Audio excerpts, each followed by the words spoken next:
अखिल भारतीय विद्यार्थी परिषद आणि सृजन आयोजित डिपेक्स 2017च्या या समारोपाच्या कार्यक्रमाला मान्यवरांचं आगमन झालेलं आहे। सगळ्यांना विनंती आहे की त्यांनी जोरदार टाळ्यांच्या गजरात मान्यवरांचं स्वागत करावं। आगमन झालेलं आहे।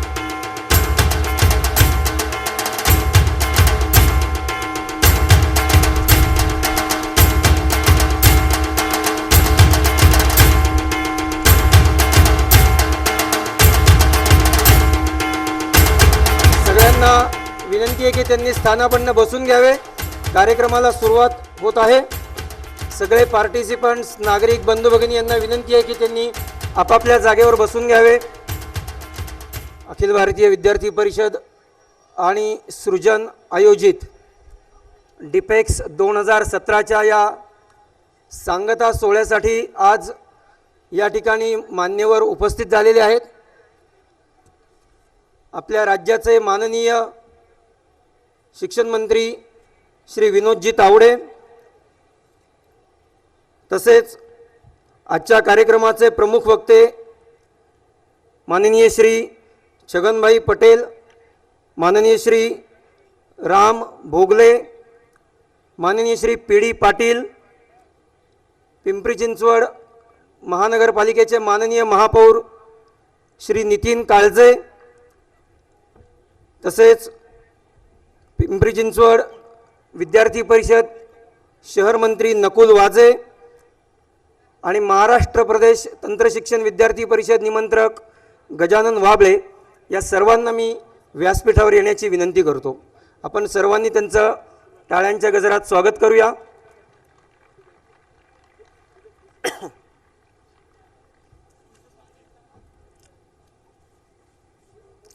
सर्व मान्यवरांचं या व्यासपीठावर आगमन होत आहे। अखिल भारतीय विद्यार्थी परिषदेच्या वतीने सर्व मान्यवरांचे हार्दिक स्वागत।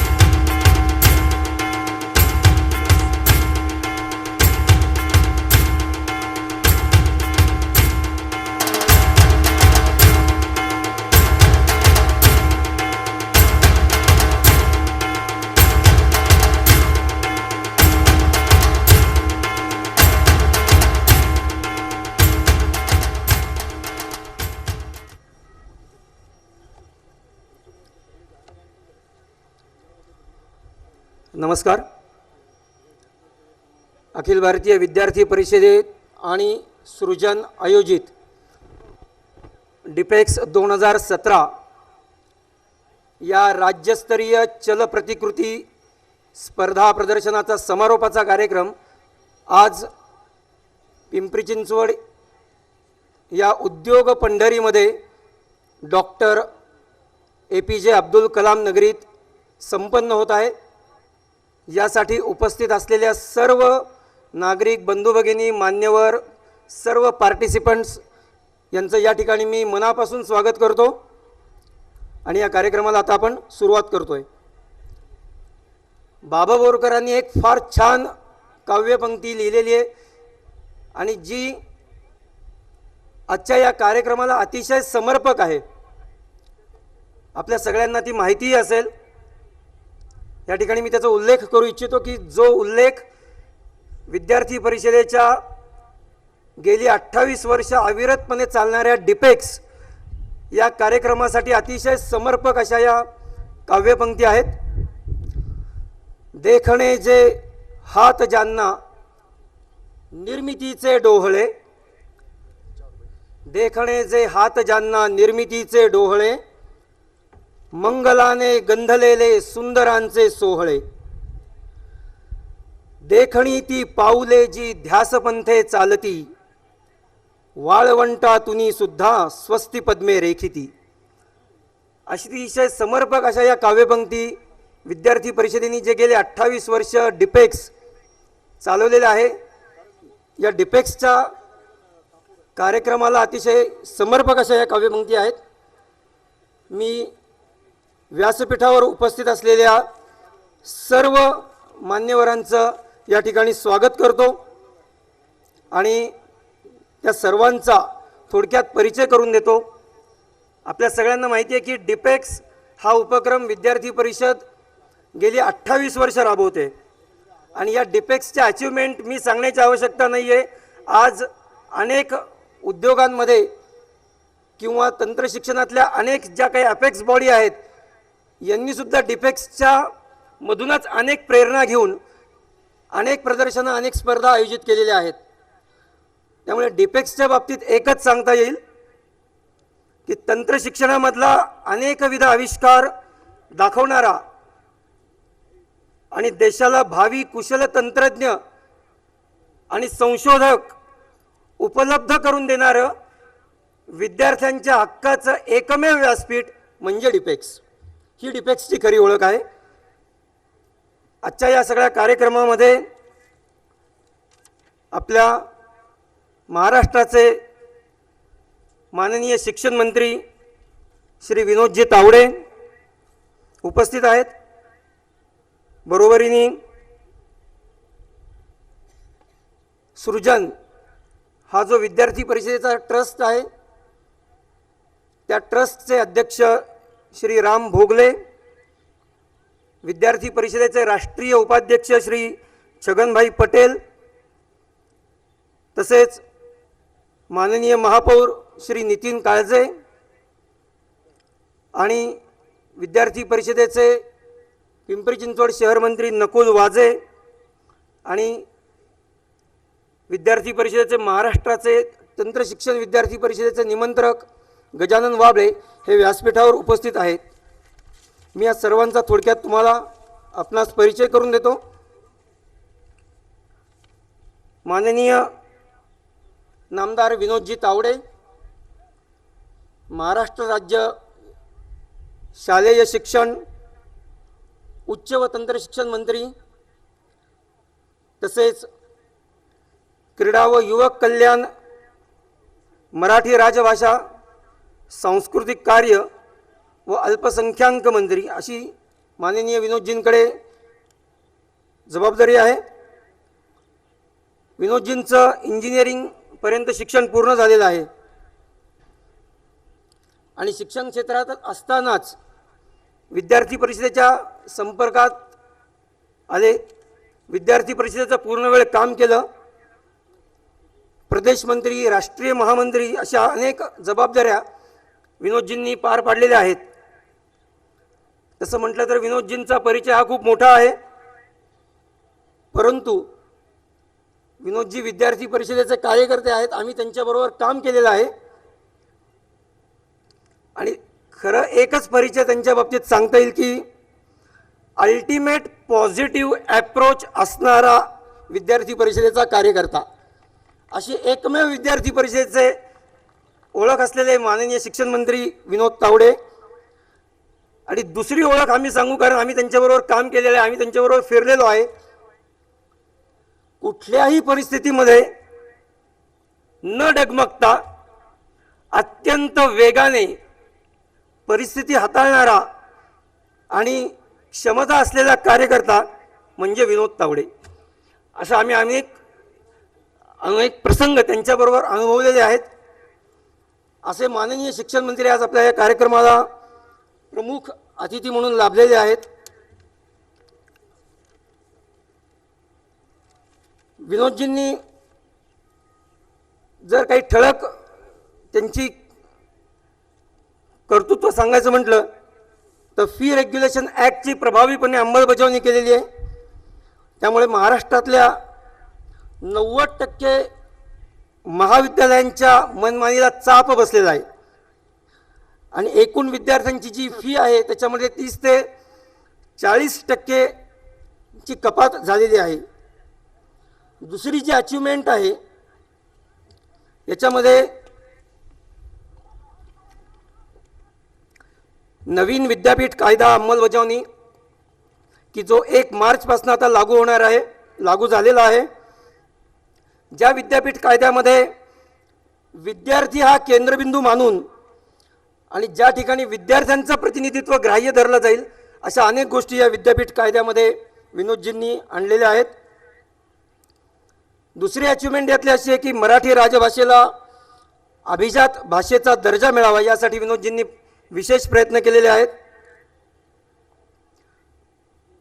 वाईजवळ भिलार हे जे गाव आहे, हे गाव पुस्तकांचं गाव म्हणून विनोदजींनी विकसित केलेलं आहे, ज्या ठिकाणी सर्व प्रकारची पुस्तकं साहित्य उपलब्ध असेल.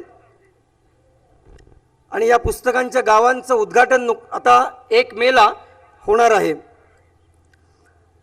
सांस्कृतिक कार्य याच्यामधले अचिव्हमेंट्स आपल्या सगळ्यांना माहिती आहे की एकमेव मंत्री असे आहेत की ज्यांनी कुठल्याही समारंभामध्ये यापुढे पुरस्कार मंत्र्यांच्या हस्ते न देता त्या क्षेत्रातील प्रतिष्ठित व्यक्तींच्या हस्ते देण्याची परंपरा सुरू केलेली आहे.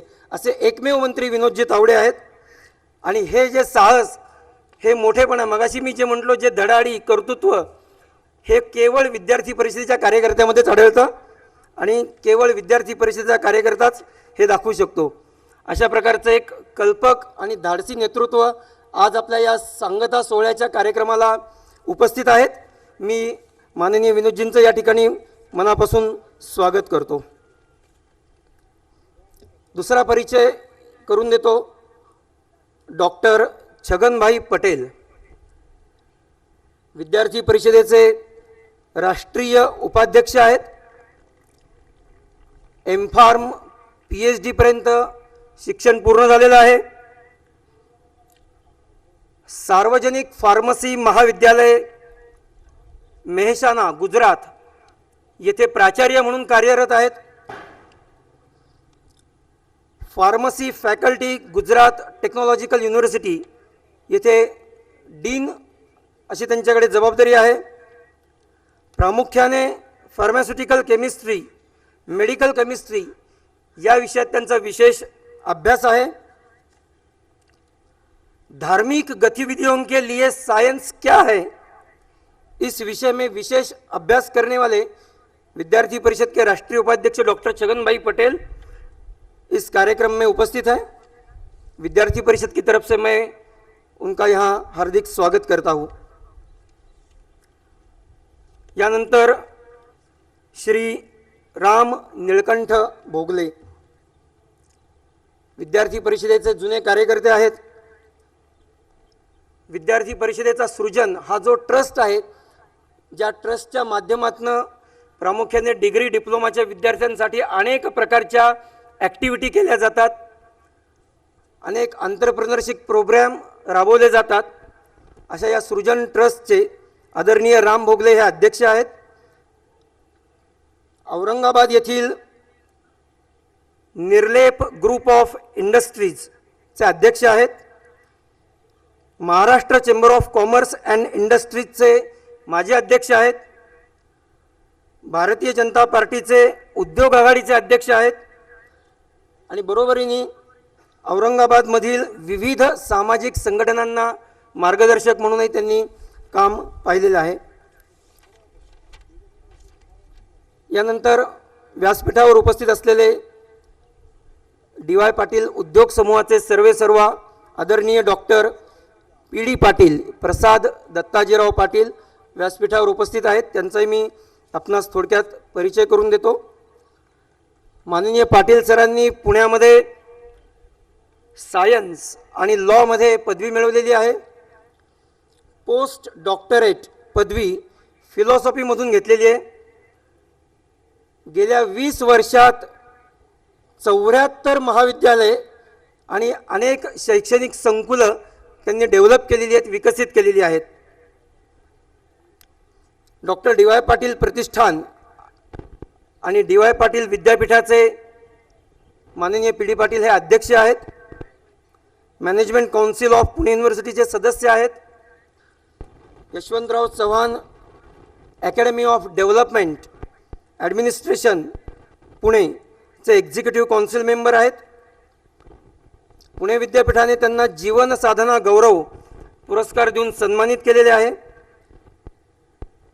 तसेच याच मैदानावर मागच्या वर्षी झालेल्या भव्य दिव्य अशा अखिल भारतीय साहित्य संमेलनाचे 89व्या साहित्य संमेलनाचे सर स्वागताध्यक्ष होते.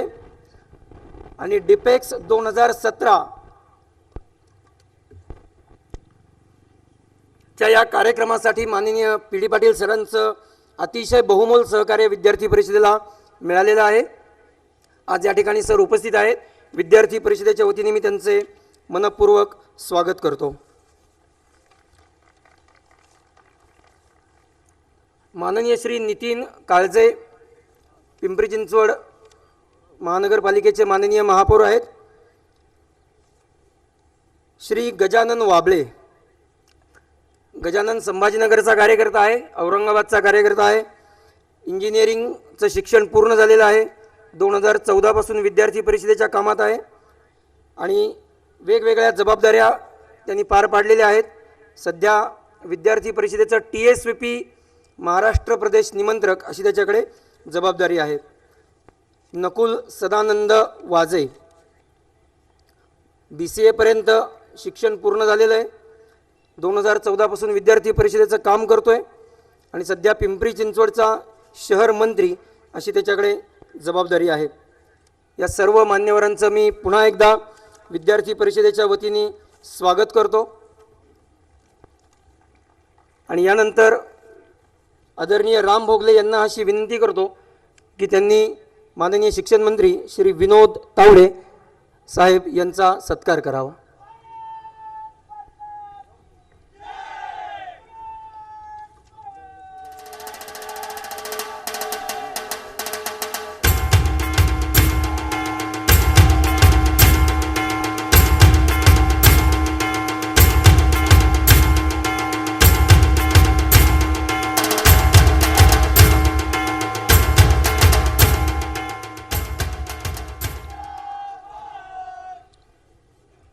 यानंतर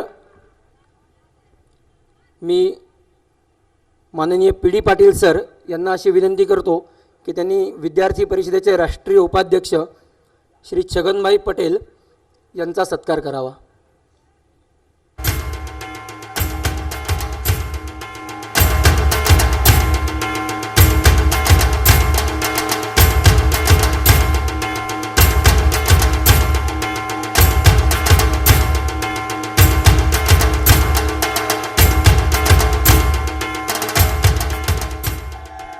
यानंतर मी महाराष्ट्र प्रदेश TSVP निमंत्रक गजानन वाबळे याला अशी विनंती करतो की त्यांनी आदरणीय राम भोगले सरांचा सत्कार करावा.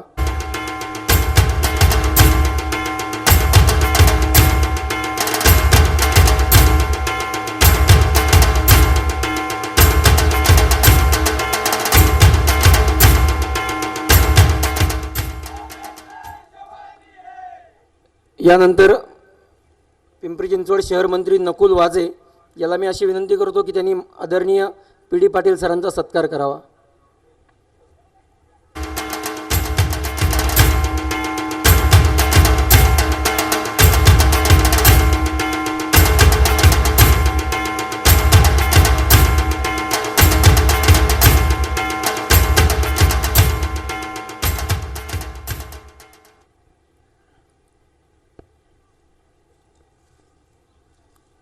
गेले 4 दिवस आपण या ठिकाणी डिपेक्सचं हे प्रदर्शन आयोजित केलेलं आहे. अहोरात्र कार्यकर्ते या सगळ्या डिपेक्सच्या आयोजनासाठी झटत होते आणि त्यातनं एक भव्य दिव्य अशा स्वरूपाचं प्रदर्शन आपण सगळ्यांनी पाहिलेलं आहे. आपण सगळ्यांनी भेट दिलेली आहे. विद्यार्थी परिषदेने ज्या उद्देशाने डिपेक्स हे प्रदर्शन किंवा हा राज्यस्तरीय स्पर्धा प्रदर्शनाचा घाट घातलेला आहे, सोहळा अनेक वर्ष साजरा करीत आहोत. तर विद्यार्थी परिषद नेमकं ह्या आयोजनामागे विद्यार्थी परिषदेचा काय हेतू आहे, कुठल्या उद्देशाने हे स्थापन केलेलं आहे, यासाठी मी प्रास्ताविक करण्यासाठी निमंत्रक गजानन वाबळे याला व्यासपीठावर येण्याची विनंती करतो.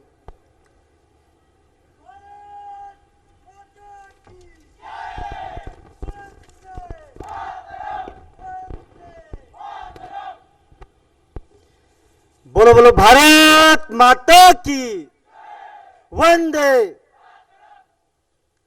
अखिल भारतीय विद्यार्थी परिषद व सृजन आयोजित डिपेक्स 2017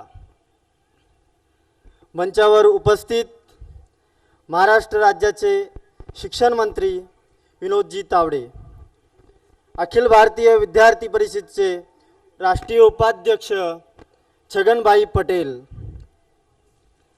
सृजन ट्रस्टचे अध्यक्ष माननीय रामजी भोगले, DPUचे DY PD Patil sir, Pimpri चिंचवडचे मंत्री नकुल वाजे, उपस्थित सर्व विद्यार्थी, नागरिक व पत्रकार बंधू, डिपेक्सची सुरुवात 1986 साली एका छोट्याशा हॉलमध्ये झाली होती.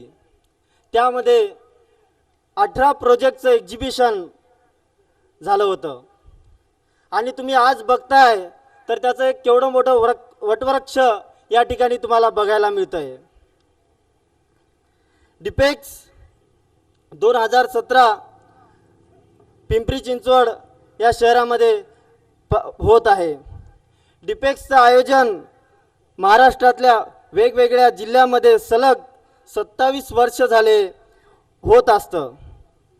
यावर्षी ही संधी या उद्योग नगरीला मिळाली आहे. या उद्योग नगरीमध्ये डिपेक्सचं आयोजन करण्यासाठी या उद्योग नगरीतल्या कार्यकर्त्यांनी सलग 6 महिने झाले कष्ट घेतले आहेत. त्यामधून साधारणतः 243 प्रोजेक्ट या ठिकाणी आपल्याला बघायला मिळतात. महाराष्ट्रातून एकूण 635 प्रोजेक्टची एंट्रीज डिपेक्स 2017 मध्ये आली होती. त्यामधल्या 273 प्रोजेक्टचं सिलेक्शन आपण डिपेक्ससाठी केलं होतं आणि त्यामधून 243 प्रोजेक्ट या ठिकाणी एक्झिबिशनला उपस्थित आहेत. डिपेक्समध्ये वेगवेगळे सेक्शन आपण त्यामध्ये केलेले आहेत. इंजिनिअरिंगच्या विद्यार्थ्यांसाठी 6 सेक्शन आपण करत असतो. डिप्लोमाच्या विद्यार्थ्यांसाठी 10 सेक्शन असतात. ॲग्रिकल्चरच्या विद्यार्थ्यांसाठी 2 सेक्शन असतात. त्यानंतर ISP इंडस्ट्री स्पॉन्सर प्रोजेक्ट असं नवीन सेक्शन या वर्षीपासून आपण चालू केलेलं आहे.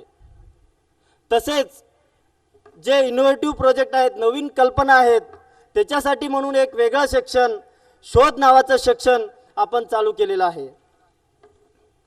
हे 243 प्रोजेक्ट महाराष्ट्रातील 22 जिल्ह्यामधल्या 134 कॉलेज महाविद्यालयाचे आहेत.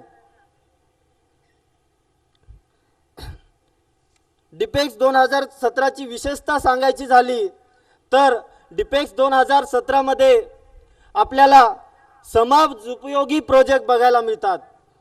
त्यामध्ये पार्किंग विषयी, ट्रॅफिक, मेडिकल, इंडस्ट्री, शेती या उपयोगी प्रोजेक्ट भरपूर मोठ्या प्रमाणात आपल्याला बघायला मिळतात.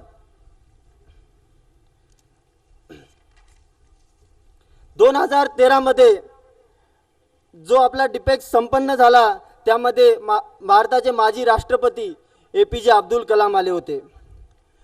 त्यांनी त्या ठिकाणी असं बोलून दाखवलं होतं की इंजिनिअरिंगच्या विद्यार्थ्यांनी शिकत असताना एक शास्त्रज्ञ म्हणून काम केलं पाहिजे. तर त्याचीच एक कल्पना म्हणून IIT मुंबईच्या विद्यार्थ्यांनी 16 सप्टेंबर 2016 रोजी एक उपग्रह अवकाशात पाठवला आणि त्याच टीमचं या ठिकाणी आपण इंटरॅक्शन ठेवलं आणि त्या टीमला भेटण्याची संधी डिपेक्समधील सर्व विद्यार्थ्यांना मिळाली. तसेच या डिपेक्समध्ये असे वेगवेगळे 4 सेमिनार आपण ठेवले होते. त्यामध्ये लव भारत, सौर भारत, स्टार्टअप इंडिया, तसेच अपॉर्च्युनिटी इन डिफेन्स असं एक आपण सेमिनार यामध्ये ठेवलं होतं. प्राध्यापकांसाठी एक सेमिनार आज जे संपन्न झालं ते सेमिनार म्हणजे institutional building for national resurgence.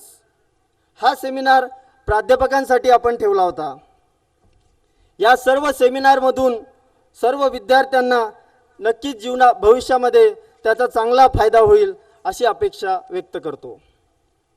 याच प्रांगणात यावर्षी नवीन आगळा वेगळा संकल्प म्हणून आपण रक्तदान शिबिराचं आयोजन केलं होतं आणि त्या रक्तदान शिबिरामध्ये एकूण 114 बॉटल्सचे रक्तदान या प्रांगणात आलेल्या कार्यकर्त्यांनी विद्यार्थ्यांनी केलेलं आहे.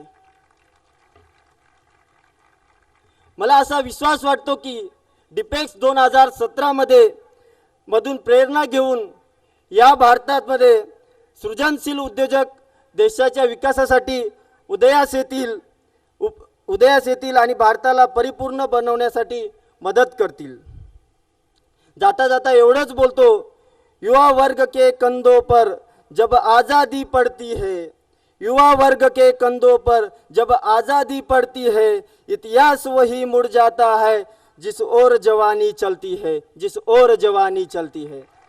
जय हिंद.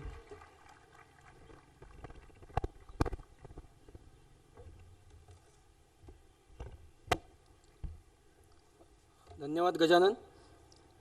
गजाननच्या प्रास्ताविकातनं खरं एकच ओळ सांगण्यासारखी आहे की डिपेक्सच्या बाबतीत जर काही सांगायचं असेल तर creativity is there passion and ABVP support it. It is sufficient for recognition of Dipex. यानंतर मी आदरणीय श्री राम भोगले सृजन ट्रस्टचे अध्यक्ष यांना अशी विनंती करतो की त्यांनी आपले मनोगत व्यक्त करावे.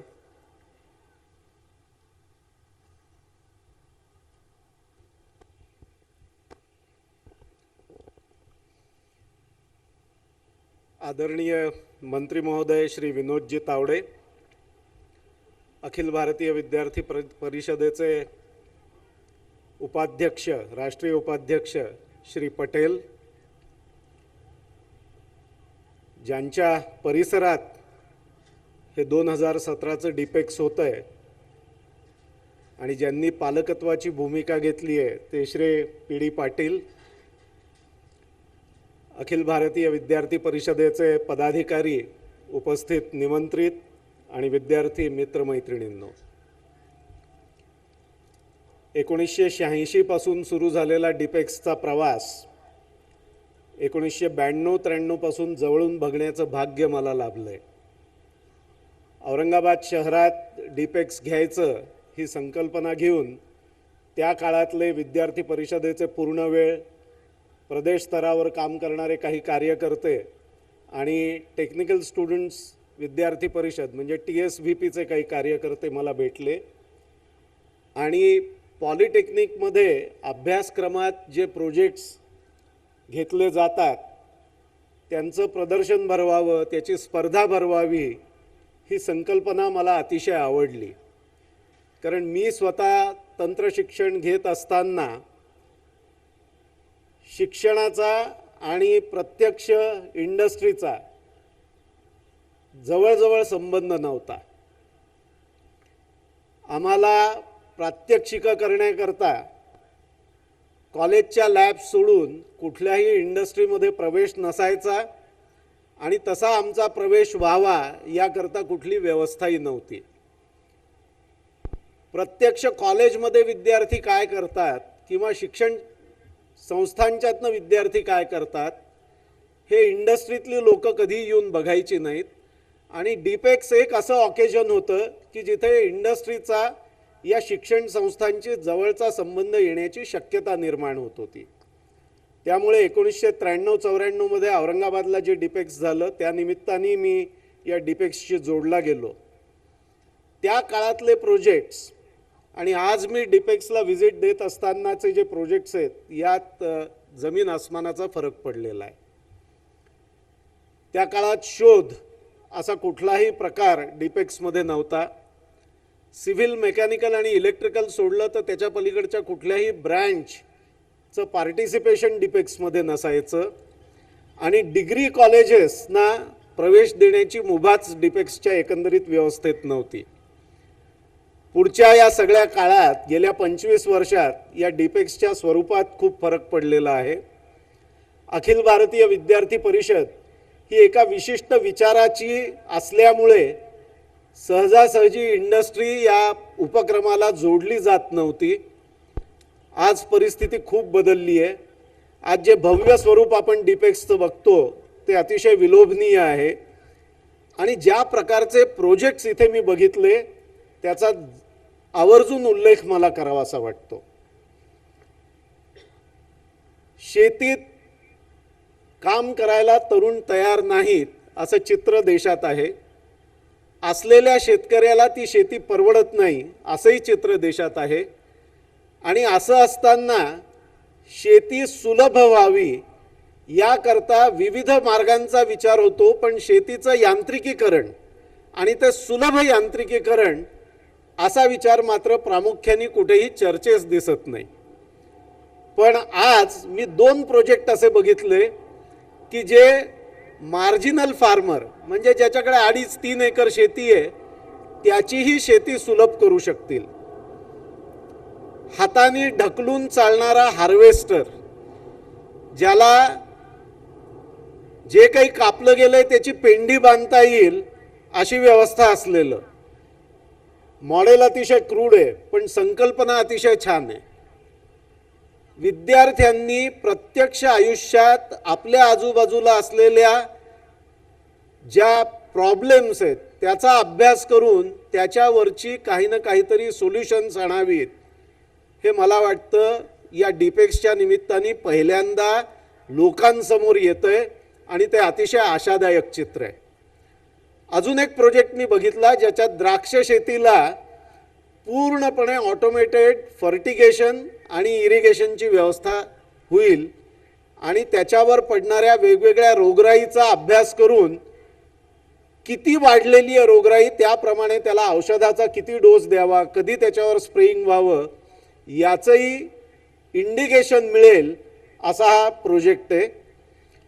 तो अँड्रॉइड बेस्ड टेलिफोनवरती त्याचं हे येऊ शकतं किंवा 27-28 किलोमीटरवर असलेल्या कॉम्प्युटरच्या माध्यमातून हे सगळं कंट्रोल करता येईल असा तो प्रोजेक्टचा कन्सेप्ट आहे. मला स्वतःला असं वाटतं की हे भविष्यातल्या भारताचं चित्र आहे. आम्हा तंत्रज्ञ शिक्षण घेणाऱ्या मंडळींनी आमच्या आजूबाजूला विविध सामाजिक वर्गांचा असलेले असे प्रॉब्लेम सोडवण्याचा जर प्रयत्न आम्ही शिक्षण घेत असतानाच केला आणि त्यातनं विविध उद्योग उभे राहिले, त्यातनं जर काही आमचं असं IPR निर्माण झालं आणि आम्ही गरीब देशांना जर त्यातनं यांत्रिकीकरणाचा काही मार्ग दाखवू शकलो तर केवळ आम्ही ॲग्रिकल्चरल इकॉनॉमी आहोत, ॲग्रेरियन इकॉनॉमी आहोत. आमच्या देशातले 50% लोक शेतीवर अवलंबून आहेत, शेतकरी पोशिंदा आहे. याच्याही पलीकडे जाऊन तंत्र शिक्षणाचा आणि शेतीचा संबंध जोडला जाईल आणि मला स्वतःला हे प्रोजेक्ट्स बघून अतिशय आनंद झाला. मला असं वाटतं की गेल्या 25 वर्षात डिपेक्सनी केलेली ही जी काही प्रगती आहे की जिथे थिअरॉटिकल प्रोजेक्ट्स म्हणजे कॉलेजमध्ये करायच्या एक्सपेरिमेंटच्या संदर्भातले प्रोजेक्ट्स आणि जिथे प्रत्यक्ष आयुष्यात जे प्रॉब्लेम्स फेस करायचे ते सोडवण्याकरता केलेले प्रोजेक्ट्स, हा 25 वर्षाचा प्रवास अतिशय विलोभनीय असा आहे, अतिशय उपयुक्त असा आहे आणि म्हणूनच मी अखिल भारतीय विद्यार्थी परिषदेचं या केलेल्या प्रवासाबद्दल मनपूर्वक अभिनंदन करतो.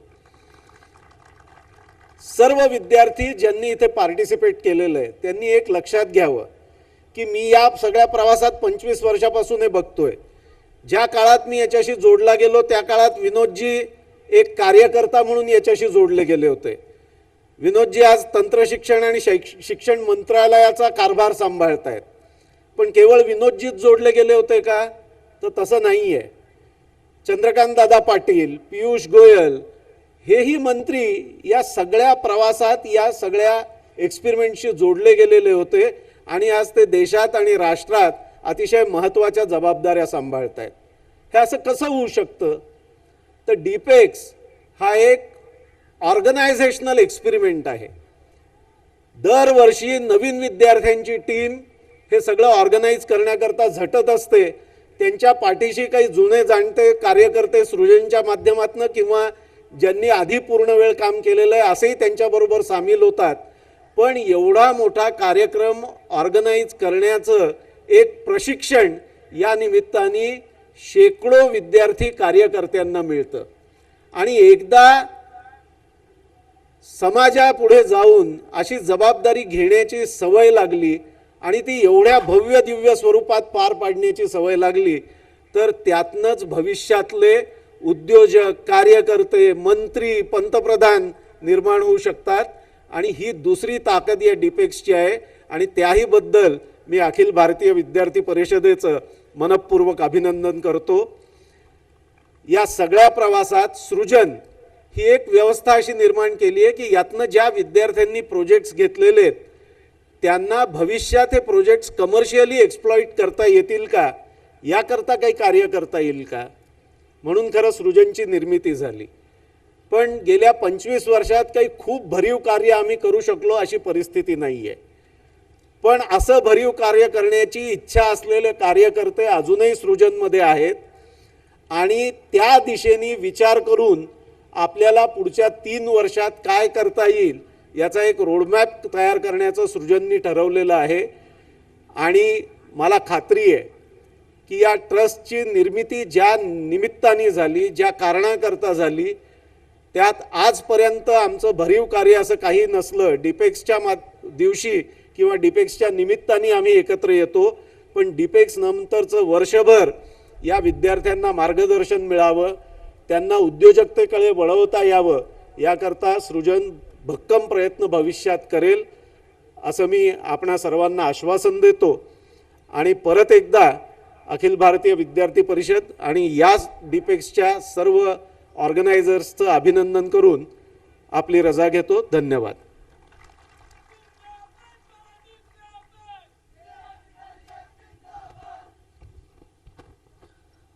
धन्यवाद भोगले सर. भोगले सरांनी डिपेक्सचा एकूण प्रवास आणि त्यामधलं सृजनचं कॉन्ट्रीब्युशन याविषयी खूप चांगली माहिती आपल्या सर्वांना दिलेली आहे. कालच या ठिकाणी एक संजय जोशी नावाचे गृहस्थ आले होते आणि ते प्रदर्शन पाहत होते आणि पाहता पाहता ज्यावेळेस ते अतिथी कक्षात सहज भेटायला आले आणि त्यांच्याशी गप्पा मारताना असं आम्हाला सगळ्यांना जाणवलं गप्पांमधनं की हा डिपेक्समधला विद्यार्थी होता काही वर्षापूर्वी. आणि मग ज्यावेळेस आम्ही त्यांच्याशी अधिक इंटरॅक्ट झालो त्यावेळेस त्यांनी सांगितलं की 1991 साली कोल्हापूरच्या डिपेक्समध्ये मी सहभागी झालो होतो आणि त्या डिपेक्समध्ये शोध सेक्शनमध्ये मला प्राईज मिळालं होतं. आणि त्यावेळेसचं डिपेक्सचं स्वरूप आणि आजचं डिपेक्सचं स्वरूप पाहून मी अतिशय भारावून गेलो आहे म्हणे. आणि त्याच डिपेक्समधनं मी अशी प्रेरणा घेतली आहे की त्यांच्याकडे जी काम करणारी एक महिला होती त्या महिलेच्या 2 मुलींना संपूर्ण शिक्षणाचा खर्च त्यांनी उचललेला आहे. आणि सध्या ते इंग्लंडमध्ये टेक महिंद्रा या कंपनीत सर्व्हिस करतात. पण त्यांनी अतिशय प्रांजळपणे कबूल केलं की केवळ विद्यार्थी परिषदच असा उपक्रम राबवू शकते आणि विद्यार्थी परिषदेचे जे कार्यकर्ते आहेत जे अहोरात्र झटत आहेत त्यांच्या हाताला जे यश मिळतंय त्यातनं अनेकांची आयुष्य आज उभी राहिलेली आहेत. त्यामुळे अतिशय चांगला त्यांच्याशी आमचा संवाद झाला. भोगले सरांचं भाषण ऐकत असताना मला तो सगळा प्रसंग आठवला म्हणून तो आपला पुढे मी शेअर केला.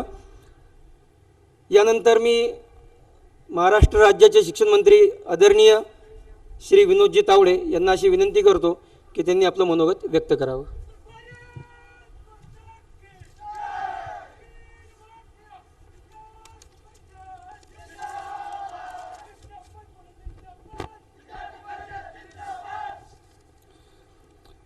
अखिल भारतीय विद्यार्थी परिषद आणि सृजन आयोजित डिपेक्स 2014 या राज्यस्तरीय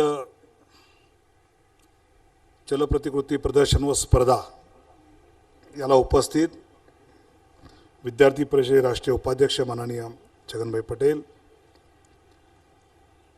आदरणीय डॉक्टर पी डी पाटील, सृजनचे अध्यक्ष आदरणीय रामभाऊ भोगले, गजानन वाबळे, नकुल वाजे, या ठिकाणी उपस्थित असणारे शिक्षक, प्राचार्य, प्राध्यापक आणि विद्यार्थी मित्रांनो, डिपेक्सच्या कार्यक्रमाला ज्यावेळी देवदत्त जोशी आणि बाकी इतरांनी आमंत्रित केलं त्यावेळी डिपेक्सला जायचं तर आहे, पण डिपेक्सला असं मंत्री मंचावर स्वागत पुष्पगुच्छ अशी काही सवय पण नाही आणि कल्पना पण नाही. 1986-87ला मला वाटतं पहिलं डिपेक जे झालं ते पाटील जर या पेंडॉलचा अर्धा पेंडॉलच होता फक्त, आणि त्या डिपेक्सच्या वेळी आम्ही कार्यकर्ते म्हणून काम करत होतो. पण आज इतकं भव्य दिव्य स्वरूपात डिपेक्स होताना खरंच त्यावेळी ते सुरू करणाऱ्या टीमच्या कल्पनेत इतकं याचं मोठं स्वरूप असं नसेल, पण इतकं मोठं स्वरूप होण्याचं कारण हे आहे की आपल्या राज्यातल्या polytechnic, degree college, engineering, pharmacy या कॉलेजच्या विद्यार्थ्यांना अशा प्रकारचं व्यासपीठ मिळत नाही. टॅलेंट तर वाढत चाललं आहे, पण आपलं टॅलेंट दाखवण्याची ठिकाणं मात्र कधी उपलब्ध झाली नाहीत. आणि त्यामुळे इतक्या मोठ्या प्रमाणात आज विद्यार्थी आणि या ठिकाणी सगळे उपलब्ध, जवळजवळ 859 पार्टिसिपंट या ठिकाणी आले आहेत. अर्ज तर याच्यात 2.5 पट आले होते, त्यातले ठराविक सिलेक्ट केलेले इथे आले आहेत आणि या सिलेक्ट केलेल्यांमधल्या ना आता पुढे पुरस्कार मिळणार आहेत. मला वाटतं की 22 जिल्ह्यातल्या 134 महाविद्यालयातून आलेले हे सगळे विद्यार्थी खऱ्या अर्थाने मेक इन इंडिया आणि मेक इन महाराष्ट्राचे उद्याचे हे स्लोगन माननीय पंतप्रधानांचं प्रत्यक्षात वास्तवात आणायचं काम इथे बसलेल्या याच विद्यार्थ्यांच्या माध्यमातून होणार आहे. कारण हेच उद्याचे उद्योजक आहेत की जे मेक इन महाराष्ट्र करणार आहेत. आणि या पद्धतीच्या सगळ्या गोष्टी करत असताना स्वाभाविकपणे विद्यार्थी चळवळीतनं आलेला एखादी व्यक्ती ज्यावेळी शिक्षण मंत्री होते त्यावेळी आपण विद्यार्थी असताना शिक्षकांना काय काय अपेक्षा करायचो त्या गोष्टी प्रत्येक फाईल सही करताना आठवते. गेल्या अधिवेशनामध्ये आपण नवीन विद्यापीठ कायदा पारित केला. 1 मार्चला माननीय राज्यपालांच्या सहीने तो आता प्रत्यक्षात विद्यापीठांना अंमलातही आला. परवा माननीय राष्ट्रपती मुंबईमध्ये होते आणि ज्यावेळी राष्ट्रपती मुंबईमध्ये असतात त्यावेळी माननीय राज्यपाल आणि माननीय मुख्यमंत्र्यांना त्यांच्याबरोबर दिवसभर राहायचं असतं. विधिमंडळाचं अधिवेशन सुरू होतं आणि दिल्लीला एक शिष्टमंडळ जायचं होतं म्हणून माननीय मुख्यमंत्र्यांनी राष्ट्रपतींची परवानगी काढून ते अनुपस्थित झाले आणि त्यांच्याऐवजी मिनिस्टर इन वेटिंग म्हणून मला तो दिवसभर राष्ट्रपतींबरोबर राहायला मिळाला. आणि त्यांच्याशी मी गप्पा मारताना महाराष्ट्राने हा पारित केलेला नवीन विद्यापीठ कायदा माननीय राष्ट्रपतींना सांगितला की कसं आम्ही अकॅडमिक इम्पॉर्टन्स वाढवलं आहे, इन्क्युबेशन आणि इनोव्हेशनसाठी एक वेगळा डायरेक्टरेट आम्ही कसं निर्माण केलं आहे. कुठल्याही कॉलेजच्या लोकल इन्क्वायरी कमिटी त्या कॉलेजमधल्या विद्यार्थ्यांच्या रिपोर्टशिवाय परिपूर्ण होणार नाही. मॅनेजमेंट काउन्सिलमध्ये विद्यार्थ्यांचा प्रतिनिधी असेल, अकॅडमिक काउन्सिलमध्ये जिथे विद्यार्थ्यांनी काय शिकलं पाहिजे हे ठरवायला लोक बसतील, त्यात जो विद्यार्थी शिकणार आहे त्याला सुद्धा त्या अकॅडमिक काउन्सिलमध्ये प्रतिनिधित्व आम्ही देतो आहोत. या सगळ्या गोष्टी सांगितल्या. माननीय प्रणब मुखर्जी म्हणले की immediately send this act to me, I will ask all other universities to follow Maharashtra university act. विद्यार्थी सेंट्रिक शिक्षण अनेक वेळा मला नेहमीच वाटतं जे जे कायदे बनतात, जे जे नियम बनतात ते कुठेतरी संस्थांसाठी बनतात, तिथे शिकवणाऱ्या प्राध्यापकांसाठी बनतात, नॉन टीचिंग स्टाफसाठी बनतात. पण जे शिक्षण ज्या विद्यार्थ्यासाठी असलं पाहिजे त्या विद्यार्थ्याचा विचार कमीत कमी त्यात व्हायचा. आणि तो गेल्या 2 वर्षापासून आपण बारीक बारीक गोष्टी सुरू केल्या आणि विद्यापीठ कायदा आणून आपण तर त्याच्यामध्ये आता ठोस पावलं पडली. आता कायद्यानेच बांधून घेतलंय की विद्यार्थ्याला विचारात घेतल्याशिवाय तुम्हाला शिक्षणातली कोणतीच गोष्ट करता येणार नाही, हे आपण आता कायद्याने त्यांना सांगितलेलं आहे. विद्यार्थ्यांच्या विद्यापीठ निवडणुका सुद्धा घ्यायच्या आहेत आणि या निवडणुका घेत असताना विद्यार्थी खुश असतात, पण प्राचार्य आणि प्राध्यापक टेन्शनमध्ये असतात. आणि तिथले पोलीस अधिकारी सुद्धा मला म्हणतात, साहेब कशाला नवीन डोकेदुखी काढताय.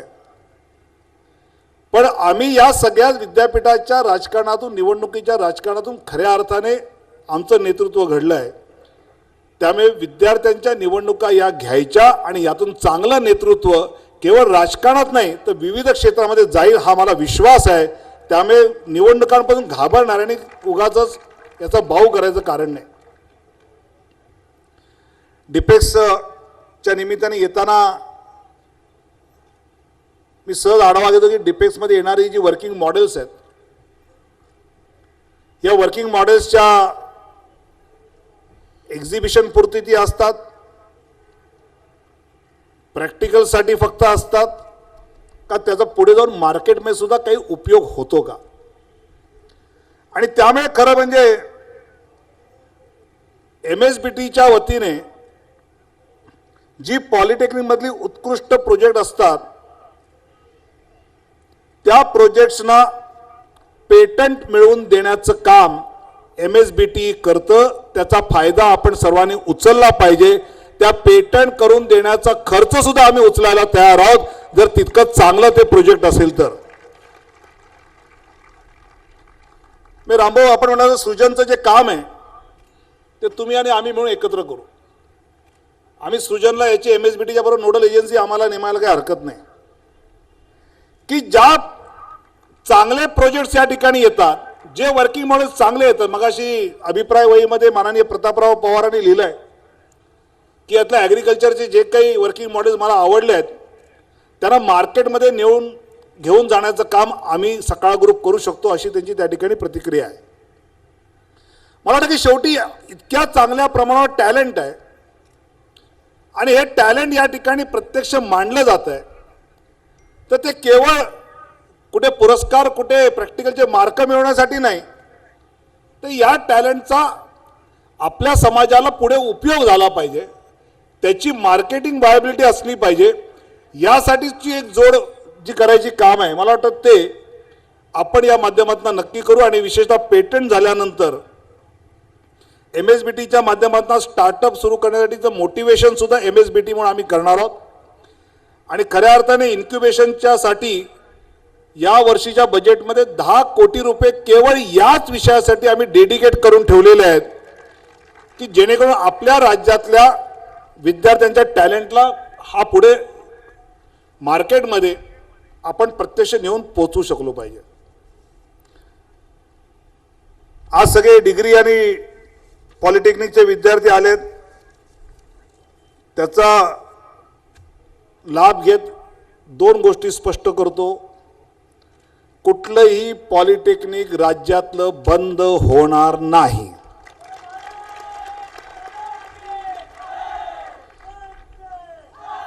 आता या टाळ्या का पडल्या मला कळत नाही. तुम्हाला बंद होणार सांगितलं कोणी होतं? मी साधा निर्णय घेतला की माझं एज्युकेशनचं बजेट जे आहे मी 2,10,000 कोटी राज्याच्या तिजोरीत आले तर 57,000 कोटी KG to PG साठी माझ्याकडे येतात. 2 रुपये 10 पैसे आले तर 57 पैसे मी घेतो.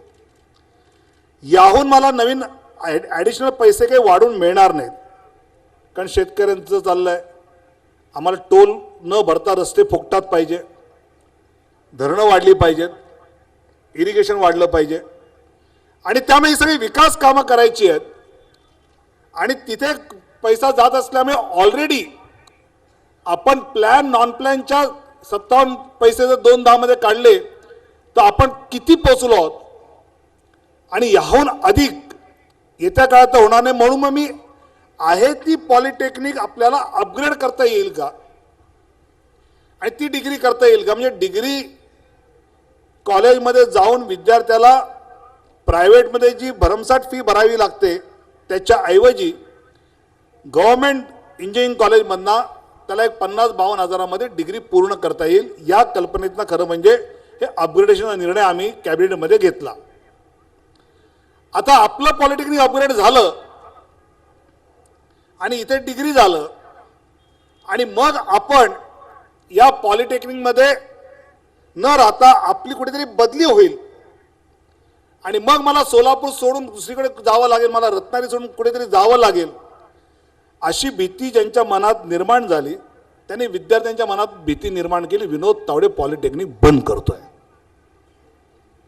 मी मुळात AICTEच्या अनिल सहस्रपतींशी बोललो की मला डिग्री अपग्रेड करताना AICTEचा जो नियम आहे, एका कॅम्पसमध्ये एकाच इमारतीमध्ये डिग्री आणि डिप्लोमा नाही, तर गव्हर्नमेंटसाठी तुम्ही आम्हाला ही परवानगी द्या, कारण आम्हाला इन्फ्रास्ट्रक्चरसाठी 350 कोटी प्रत्येक कॉलेजला खर्च करणं शक्य नाही. पण आम्ही बॅचमध्ये करू शकतो, 2 शिफ्टमध्ये करू शकतो, आणि पॉलिटेक्निक पण चालू आणि डिग्री पण चालू. हे मी अनेक शिष्टमंडळांना विधिमंडळामध्ये पेपरला सांगून सुद्धा लोकांच्या मनात का भीती आहे की पॉलिटेक्निक बंद होणार आणि आता आपलं इथलं ज्या पॉलिटेक्निकशी आपण अटॅच आहोत ते आता चालणार नाही, हे एक कळत नाही. आणि दुसरी आहे एक मला शक्यता अशी वाटते की इंजिनिअरिंग कॉलेजच्या भरमसाठ सीट्स रिकाम्या राहत आहेत आणि त्यामुळे ज्यांच्या जागा रिकाम्या राहतात ते परीक्षा आली की हवा पसरायला सुरुवात करतात. पॉलिटेक्निक बंद होणार, पॉलिटेक्निक आता घ्याल ॲडमिशन तर पुढच्या वेळी बंद पडलं तर भानगड त्याच्या 11वी 12वीला जा, डिग्रीला या. हा रूट दाखवण्यासाठी काही अशा अफवा पसरतात असं काही जण म्हणतात, मला माहीत नाही. आणि त्यामुळे एक गोष्ट स्पष्ट आहे, राज्यातलं एकही इंजिनिअरिंग डिग्री कॉलेज बंद होणार नाही, एकही पॉलिटेक्निक बंद होणार नाही. झालंच तर कांगली वाढतील, कारण make in India make in महाराष्ट्राचा आपला नारा आहे आणि त्यासाठी खऱ्या अर्थाने फीडिंग सेंटर्स ही पॉलिटेक्निक आणि डिग्री कॉलेजेस असणार आहेत. त्यामुळे या विषयात मनात कोणताही किंतु ठेवू नका आणि कोणीही असं सांगितलं की SMS केला त्याला उलटा SMS करा असं मंत्र्यांनी सांगितलेलं आहे, काळजी करायचं कारण नाही. दुसरी गोष्ट मला एक आवर्जून या निमित्ताने सांगायची आहे की पॉलिटेक्निकच्या अभ्यासक्रम आजही आपण पाहिला आणि if you compare it with degree, तर मला असं वाटतं की इंडस्ट्रीजशी जेव्हा जेव्हा मी या सगळ्या अभ्यासक्रमाविषयी इंटरॅक्ट होतो तर they are more happy with polytechnic syllabus than degree syllabus. कारण शेवटी पॉलिटेक्निकमधून तयार होणारा विद्यार्थी हा प्रत्यक्ष प्रॅक्टिकल नॉलेज तर जास्त घेत असतो असा या इंडस्ट्रीजचा अनुभव आहे. आणि त्यामुळे पॉलिटेक्निकच्या माध्यमातून बाहेर पडणारा विद्यार्थी हा कॉन्फिडंट असला पाहिजे की मार्केटमधल्या इंडस्ट्रीजमध्ये मला जास्त प्रॅक्टिकल नॉलेज आहे, मला डिग्रीला मिळालं नाही किंवा मिळणार नाही म्हणून मी पॉलिटेक्निकला आलो असा उगाचच मनामध्ये न्यूनगंड ठेवायचं कारण नाही. आपण ठोसपणे आपलं जे नॉलेज आहे त्या नॉलेजच्या माध्यमातून मला वाटतं आपण पुढे जाऊन यशस्वी त्यातलं होऊ शकतो. अजून म्हणण्यासारखं खूप आहे, पण नॉर्मली स्टुडंट्सच्या गॅदरिंगला मी गेल्यानंतर माझा प्रयत्न असतो की मी कमीत कमी बोलावं आणि विद्यार्थ्यांना काही जर प्रश्न असतील तर शिक्षण मंत्री आले आहेत तर विचारायची संधी आहे. तर कुठल्याही विद्यार्थ्याला कुठलाही प्रश्न विचारायचा असेल तर मोकळीक आहे, हात वर करा, तुमच्याजवळ माईक घेऊन कोणतरी येतील, प्रश्न विचारायला हरकत नाही. Any student can ask any question in any language which I understand of course, Marathi, Hindi, English, somewhat Gujarati also. काय आहेत का प्रश्न? हॅलो, फक्त प्रश्न विचारताना नाव कॉलेजचं नाव सांगितलं तर सोयीचं. सर माझं नाव पूनम पांडे, मी ट्रिनिटी अकॅडमी ऑफ इंजिनिअरिंग कॉलेजमधून बोलते आहे. माझा प्रश्न असा आहे की सर आता आम्ही इंजिनिअरिंग स्टुडंट आहोत, ॲज मी BE लास्ट इयरची स्टुडंट आहे. Can you remove? मी BE लास्ट इयर सिव्हिलची स्टुडंट आहे. सो आम्ही आता इथून बाहेर ज्यावेळेस मधून बाहेर पडतो त्यावेळेस फर्स्ट थिंग आमचं जॉबसाठी प्रेफरन्स असतो, राईट. मग आता जॉबसाठी कुठेही ज्यावेळेस आम्ही जातो तिथे आम्हाला ते डिग्री आमचे म्हणजे आम्ही फर्स्ट क्लास आहे, डिस्टिंक्शन आहे, ह्याहीपेक्षा जास्त आम्हाला प्रॅक्टिकल नॉलेज किती आहे हे जास्त भर देतात. आणि आपलं जे काही एज्युकेशन सिस्टीम आहे तिथे आपण जास्त करून थेरॉटिकल नॉलेजवर भर देतो. सो आम्हाला म्हणजे म्हणायचं हे की आम्हाला थेरॉटिकल नॉलेजपेक्षा प्रॅक्टिकल नॉलेज जास्त भेटू शकतं का? मला वाटतं तुझ्या प्रश्नाला ज्या टाळ्या पडल्या आहेत त्याच्यावरूनच माझ्या लक्षात आलं की डिग्री कॉलेजेसमध्ये तिथल्या विद्यार्थ्यांना प्रॅक्टिकल नॉलेजसाठी जवळच्या इंडस्ट्रीज आणि बाकी ठिकाणी पाठवणं किती गरजेचं आहे. And I have taken seriously, आणि या प्रकारचा अभ्यासक्रम हा विविध विद्यापीठांना केला पाहिजे. पण बाबासाहेब आंबेडकर टेक्निकल युनिव्हर्सिटीमध्ये तर तोच आपण आग्रह धरलेला आहे, आणि त्याच्या आग्रहावरूनच आपण अशा प्रकारचं प्रॅक्टिकल, जेणेकरून our degree holders will not be only theory masters, they will also be the practical masters, हे आपण येत्या काळात करू. पुढचा.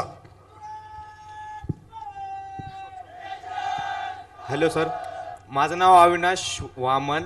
मी गव्हर्मेंट पॉलिटेक्निक पुणेचा स्टुडंट आहे. मेटलर्जी माझी ब्रँच आहे.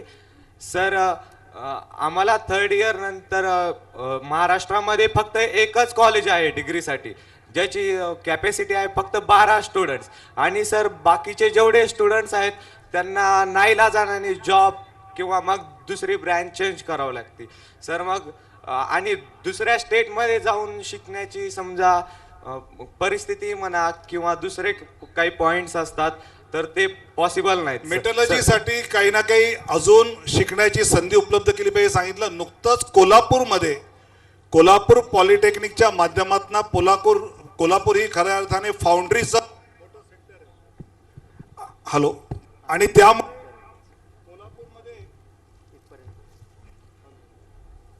हे असं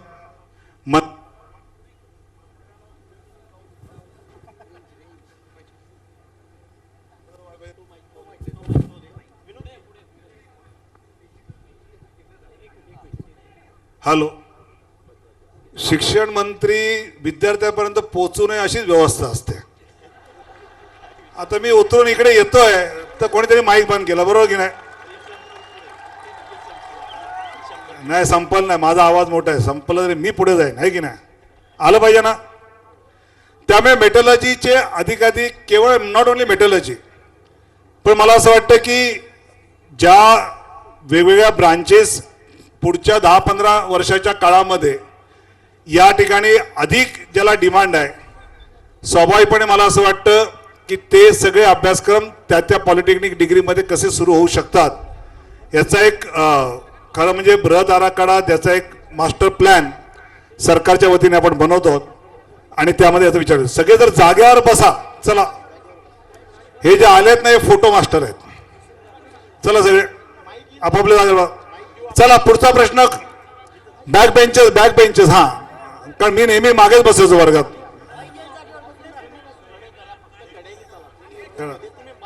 या पुढे ना, ब्ल्यू शर्ट ये पुढे.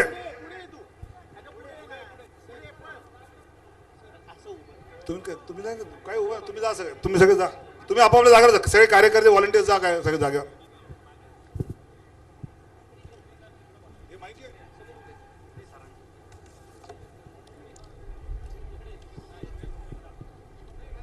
सगळ्या कार्यकर्त्यांना विनंती आहे की कोणीही तिथे अनावश्यक गर्दी करू नका. कोणीही अनावश्यक गर्दी करू नका, आपापल्या जागेवर बसा.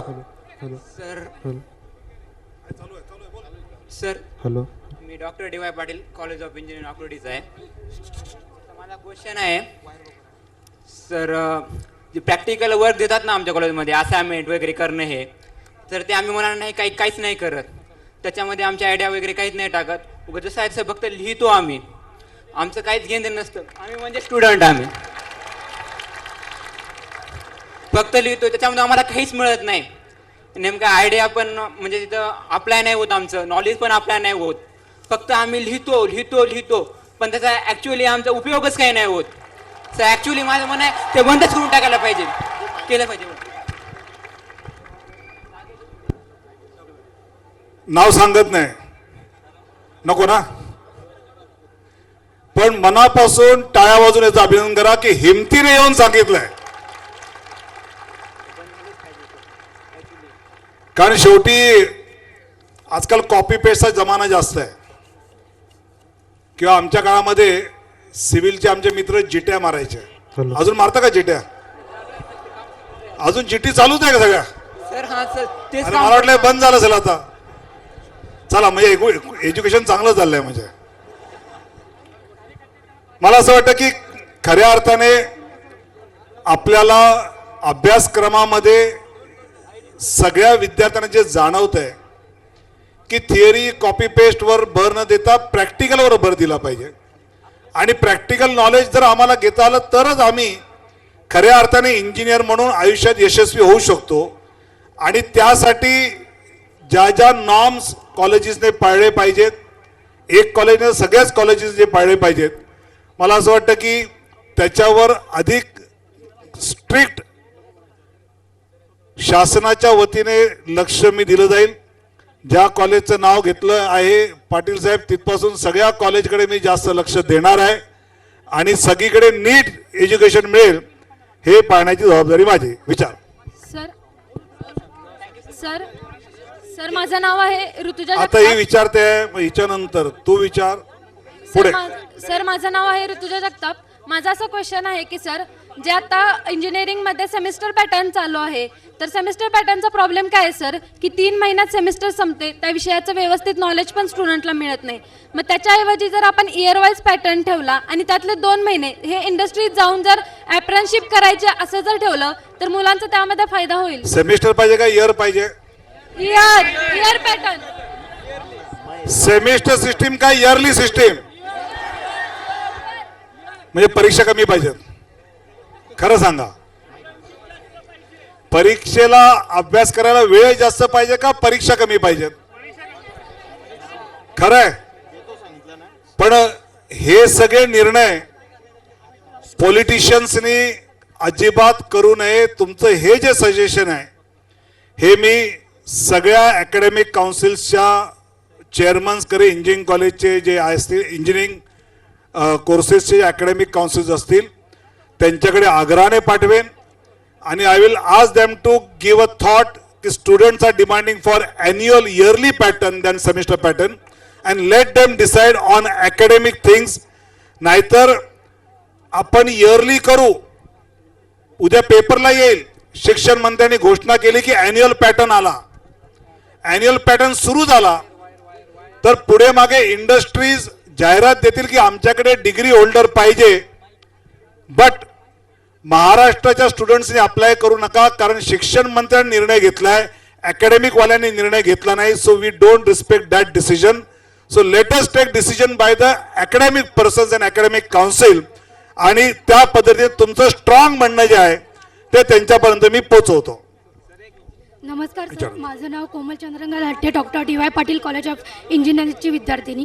सर माझं क्वेश्चन असं आहे की जे आपण शॉर्ट आन्सर क्वेश्चन लिहितो किंवा खूप छोटेसे आन्सर लिहितो तरी त्याला मार्क्स भेटत नाही, पण तेच आन्सर जर आपण 2-2, 4-4 पानं लिहिले तर त्याला आउट ऑफ मार्क्स भेटतात. तर याच्याबद्दल काय सांगसाल? हे काही खरं नाही, म्हणजे माझा याच्यावर विश्वास नाही. आपल्याला काय आपले पेपर चेक करणारे काय असे इतके हे वाटत की बस आता भरपूर लिहिलं तर द्या मार्क. पण एखादा इन्सिडेंट असा झाला असेल तर मला असं वाटतं की त्या इन्सिडेंटच्या बाबतीत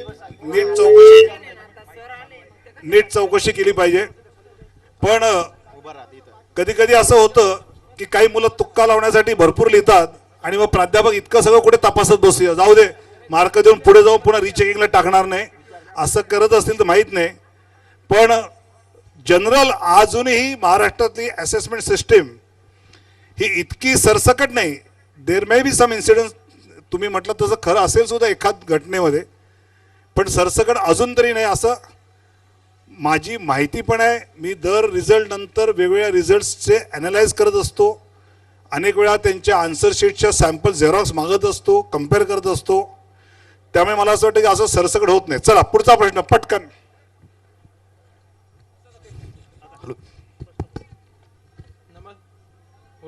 नमस्कार सर, मी पुणे विद्यापीठ सेकंड इयर मेकॅनिकलचा स्टुडंट आहे. यावर्षी थर्ड सेममध्ये सॉमचा 50 मार्काचा पेपर होता, तब्बल 25 मार्काचा पेपर चुकलेला आहे. आणि पेपर बघून आम्हाला कळतं आहे की चुकलेलं आहे. असे प्रश्न पेपरमध्ये येऊ कसं काय शकतात, म्हणजे युनिव्हर्सिटी पेपर असा काढू कसं काय शकते. आणि याच सेममध्ये रॅकचा पेपर पण बराचसा याच विषयामध्ये चुकलेला आहे. कुठला सब्जेक्ट? सॉम सेकंड इयर मेकॅनिकल आणि रॅक पण फायनल इयरचा. आता ज्यांना नीट नाही गेला ते सगळे विषय नाव घ्या आता सगळ्या विषयाचे. हा चला, मेकॅनिक्स सेकंड इयरचा. अजून कुठला कुठला ऐकू नाही आला. Refrigeration and air conditioning Rack. Mechanical. Yes. ह्या 2 विषयामध्ये आउट ऑफ सिलेबस आला असं आपलं म्हणणं आहे. फक्त आम्हाला पेपर अवघड गेला की घरी येऊन पहिल्यांदा हेच सांगायचो काय अवघड आहे, आउट ऑफ सिलेबस होता. शेवटचा प्रश्न आमच्या वर्गात जो पहिला होता त्याला सुद्धा अवघड गेला असं तुम्ही सांगत नाही ना.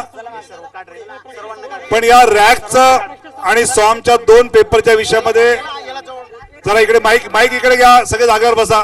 चला माईक इकडे घ्या. चला वॉलेट कार्यकर्ता कोण आहे, माईक इकडे घे. इकडे घ्या ना तू माईक घेऊन. रॅक आणि सॉम या 2 पेपरमध्ये काय चुका आहेत. मी deputy director technical education, joint director technical education पुण्याला सांगतो. आता ते इथे आलेले आहेत मला वाटतं. आणि पुढच्या 48 आवर्समध्ये या विषयाची शहानिशा करून मी तुम्हाला कळवतो. आणि हे जर आउट ऑफ तुम्ही म्हणता चुकीचे आले असतील तर पुणे विद्यापीठाच्या कुलगुरूंशी आणि अकॅडमिक काउन्सिलशी बोलून या विषयामध्ये नियमाने जी दुरुस्ती करता येते ती त्यांना दुरुस्ती करायला नक्की सांगेन. प्रश्न तुमच्या मनात खूप आहेत. माझा ईमेल ID आहे vinodtawdeminister@gmail.com. VINODTAWDE minister@gmail.com. मला मेल करा. विदिन 8 डेज तुमच्या मेलला रिप्लाय नक्की येईल. काळजी करू नका. तुमच्या प्रत्येक प्रश्नाचं प्रत्येक गोष्टीची नीट खातरजमा करून माहिती घेऊन तुम्हाला सांगेन. आणि मेक इन महाराष्ट्राचे पुढचे इंडस्ट्रियलिस्ट म्हणून, एंटरप्रेनर म्हणून तुम्हाला मला पाहायचं आहे. त्यासाठी खूप खूप शुभेच्छा. धन्यवाद. जय हिंद, जय महाराष्ट्र.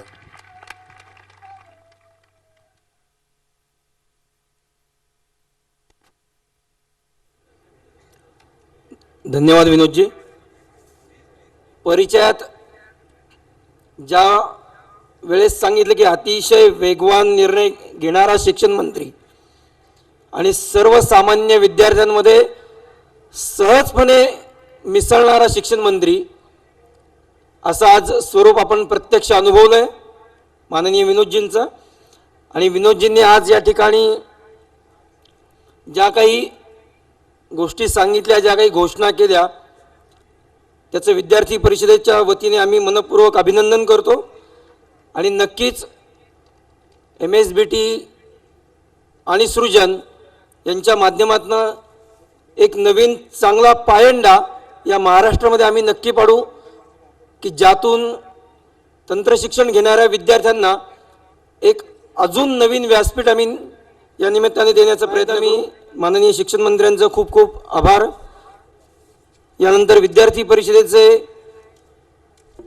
राष्ट्रीय उपाध्यक्ष आदरणीय श्री छगनभाई पटेल यांना मी अशी विनंती करतो की त्यांनी आपलं मनोगत व्यक्त करावं.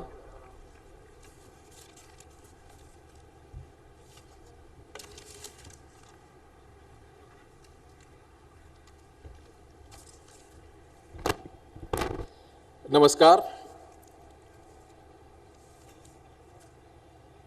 मंचस्थ मान्यवर हमारे शिक्षा मंत्री Vinod ji, PD Patil group of institutes और यूनिवर्सिटी के पीडी पाटिल सर, हमारे सृजन के अधिकारीगण, हमारे सृजन के अध्यक्ष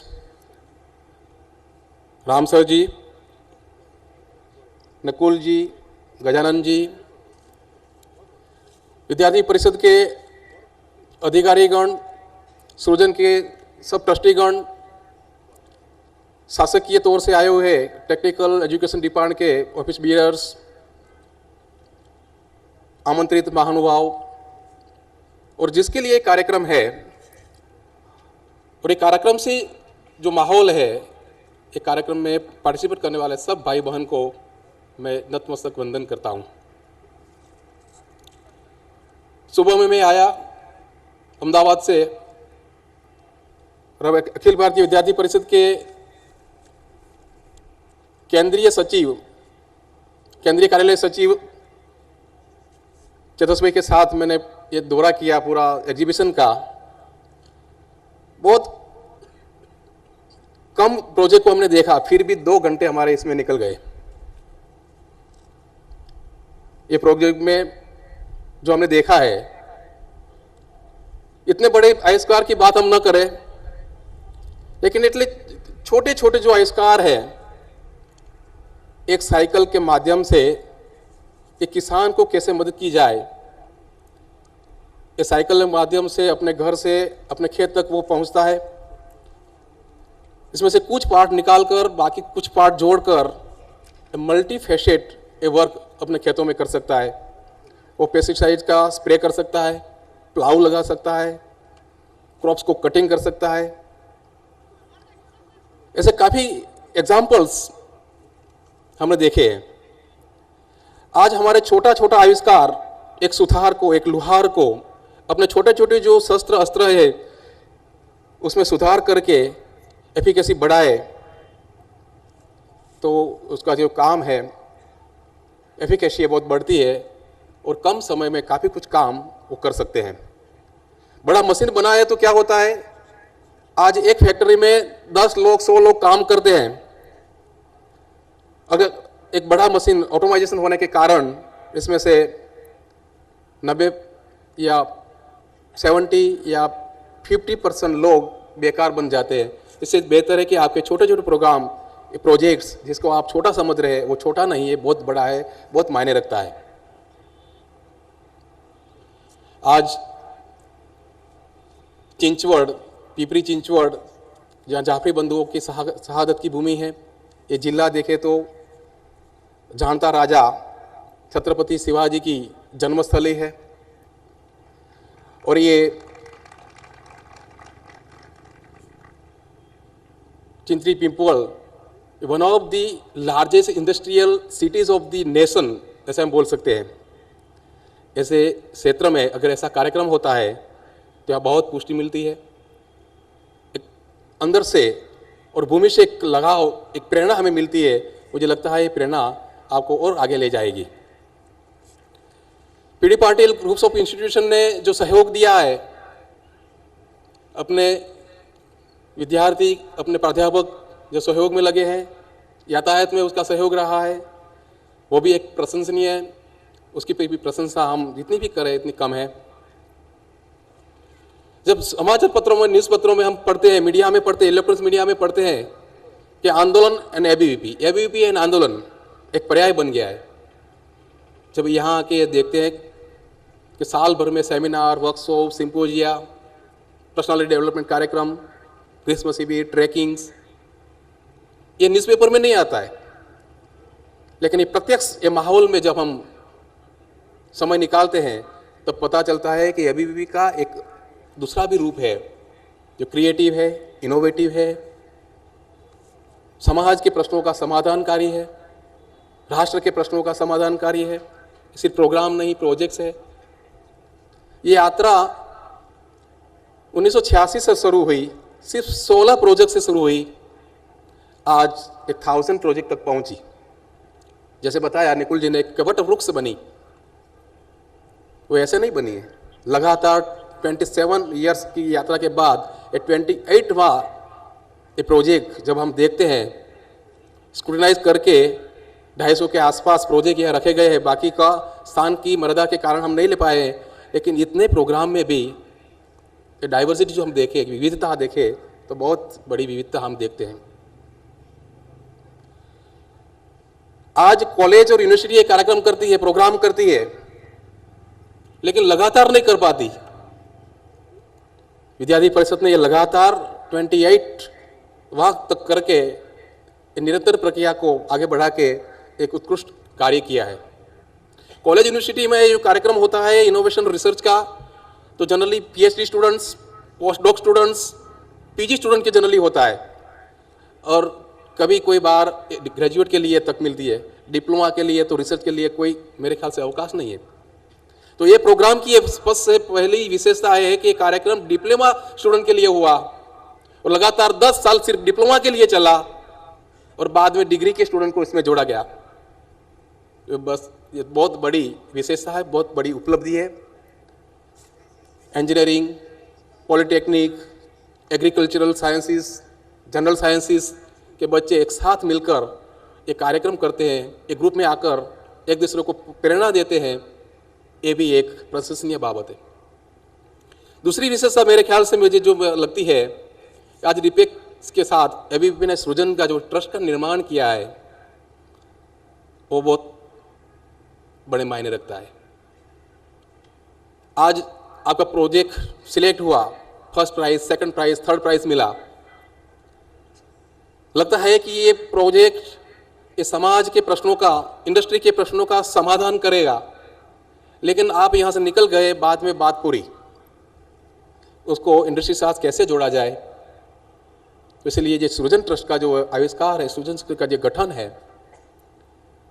वो ब्रिज बनता है एकेडमिया और इंडस्ट्री के बीच में, ये प्रोजेक्ट को इंडस्ट्री तक पहुंचाने में, ये स्टूडेंट्स को मोटिवेट करने में, ये प्रोजेक्ट को कभी जो फाइनेंशियल सपोर्ट करने के, मॉरल सपोर्ट करने के लिए, राउंड द ईयर ये एकेडमिया जो इंस्टीट्यूट है उसको जाकर ये प्लेटफॉर्म, उसको मार्गदर्शन देने के लिए, जो ये प्रोजेक्ट है इसमें जो आविष्कार है उसको इनोवेशन में कन्वर्ट करके इंटरप्रेन्योरशिप, उद्योग साहसिकता में कन्वर्ट करने के लिए एक सर्वश्रेष्ठ फाउंडेशन, बेस बनता है। ये सृजन की सबसे बड़ी विशेषता और उपलब्धि है। सृजन के कारण इतना बड़ा मेगा प्रोजेक्ट के लिए, अगर मैंने सुना तो यहाँ का बजट अबाउट 80 लाख है। लगातार एक कॉलेज यूनिवर्सिटी इतना बजट नहीं कर सकती। एक विद्यार्थी परिषद के साथ सज्जन जो है, इंडस्ट्री लोग है, और खास करके सृजन जो इसका सेतु है, उसके कारण ये हो सकता है। ये फाइनेंशियल सपोर्ट भी सृजन के कारण होता है। ये विद्यार्थी परिषद की, सृजन की बहुत बड़ी देन है, वो मैं मानता हूँ। आज मैंने देखा महिलाओं के लिए अलग पुरस्कार की व्यवस्था है। जो प्रोजेक्ट के अंदर जो 3-4 महिला पार्टिसिपेंट जो है, ऐसे प्रोजेक्ट्स को अलग कैटेगरी में डालकर उनको अलग से पुरस्कार देना, महिलाओं को प्रोत्साहित करना, एक और भी विशेषता इसमें मैंने देखी है। ये ज्ञान की सदी है। अभी काफ़ी कुछ प्रश्न माननीय विनोद जी के समय में पूछे गए कि थियोरेटिकल नॉलेज है, प्रैक्टिकल नहीं, ट्रेनिंग नहीं। आज प्राइमरी एजुकेशन में हम जनरली क्या लेते हैं, तो बेसिक अल्फ़ाबेट्स वगैरह के हम अभ्यास करते हैं। माध्यमिक, उच्चतर माध्यमिक शिक्षा में हमें ज्ञान, थियोरेटिकल नॉलेज मिलता है। जब हम कॉलेज में पूछते हैं तो सिलेबस आगे बढ़ता है। इसमें applications of knowledge, applied knowledge, application to professions, application industrial problems, application for social solution, problem solutions, ये होना चाहिए। आज मात्र महाराष्ट्र में नहीं, कोई और एक स्टेट में नहीं, पूरे भारत में नॉलेज को एप्लीकेशन में कन्वर्ट करने के लिए इतना प्रयत्न मेरे ख्याल से नहीं है। ये डिपेक्स एक अच्छा बेज है कि बच्चों के अंदर जो पड़ा हुआ क्रिएशन, अपनी इनर जो स्ट्रेंथ है, उसको कन्वर्ट करके अपना जो नॉलेज है उसको एप्लीकेशन में कन्वर्ट करने के लिए एक क्रिएटिविटी, इनोवेशन के लिए एक अच्छा सा प्लेटफॉर्म मिलता है। और इनोवेशन आगे बढ़ता है तो इसमें से इंटेलेक्चुअल प्रॉपर्टी राइट्स, पैटर्न्स, मैंने ये भी सुना यहाँ आकर कि काफ़ी कुछ प्रोजेक्ट्स को पेटेंटेबल बनाया गया और कॉमर्शियल वैल्यू के हिसाब से आज हमारी इंडस्ट्री में भी काफ़ी कुछ प्रोजेक्ट पहुँचे। सीवी रामन के समय, जगदीश चंद्र बोस के समय हमारे साइंटिस्ट, हमारे ऋषि जैसे मानते थे कि पेटेंट करके हमारा नॉलेज संकुचित नहीं करना है, ये विश्व के हर लोगों के लिए उपलब्ध होना है। लेकिन अभी ये समय नहीं है।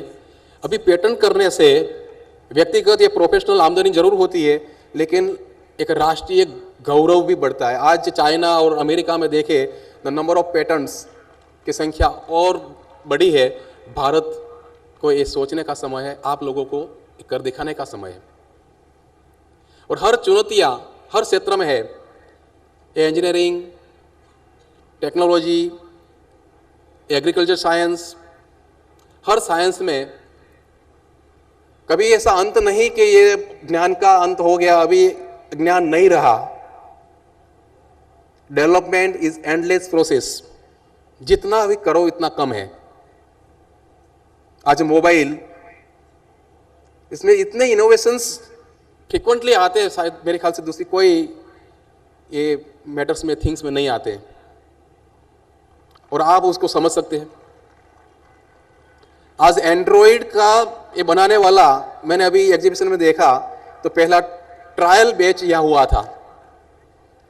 3-4 साल पहले का हमारा ये एग्जीबिशन था, उसमें इसका टैलेंट का ट्रायल बेस था। तो ये डिपेक्स का एक और उपलब्धि हो गई। सो पेटेंट करके उसको कमर्शलाइज करके ये राष्ट्र का गौरव बढ़ाना, ये एक बहुत बड़ी बात है। और चैलेंज के लिए एक परिषद का गीत भी है कि हम युवा हैं, हम करें मुश्किलों से सामना, मुश्किलों से सामना। युवा कभी पीछे नहीं रहता। आज हमारी एज के लोगों को मोबाइल चलाना इतना नहीं आता जितना आप उसमें सुलभ है। तो ये आविष्कार आपके लिए अगर थोड़ा सी समय निकाले तो बहुत सुलभ इसे भी बना रहता है। आज हमारे युवा थोड़े भी अपने को मानते हैं कि इंटेलिजेंट है, इंटेलेक्चुअल है, तो हमारे देश में सिस्टम नहीं है, सुविधा नहीं है, ये मानकर देश छोड़कर विदेश गमन कर रहे हैं। मैंने लास्ट ईयर कनाडा का दौरा किया और वहाँ जाके 40 दिन का मैंने जो अभ्यास किया, इसमें हमारे युवा वहाँ जाकर 5 साल 6 साल तक इतना कड़ा परिश्रम करते हैं। एक ओर पढ़ाई चलती है, दूसरी ओर सुबह से शाम कोई इंडस्ट्री में काम करते हैं, कोई पेट्रोल पंप पर जाकर काम करते हैं, कोई छोटा मोटा और भी काम करते हैं, आमदनी करते हैं, इसमें से फीस भरते हैं और पढ़ाई करते हैं। मैं मानता हूँ कि इतना ही संघर्ष, इतना ही अभ्यास अगर यहाँ किया जाए तो इससे भी ज़्यादा आप अपने क्षेत्र में आगे बढ़ सकते हैं और ज़्यादा और उपयोगी आविष्कार हम यहाँ कर सकते हैं और हमारे देश को एक अच्छा सा प्रॉब्लम सॉल्यूशन हम कर सकते हैं।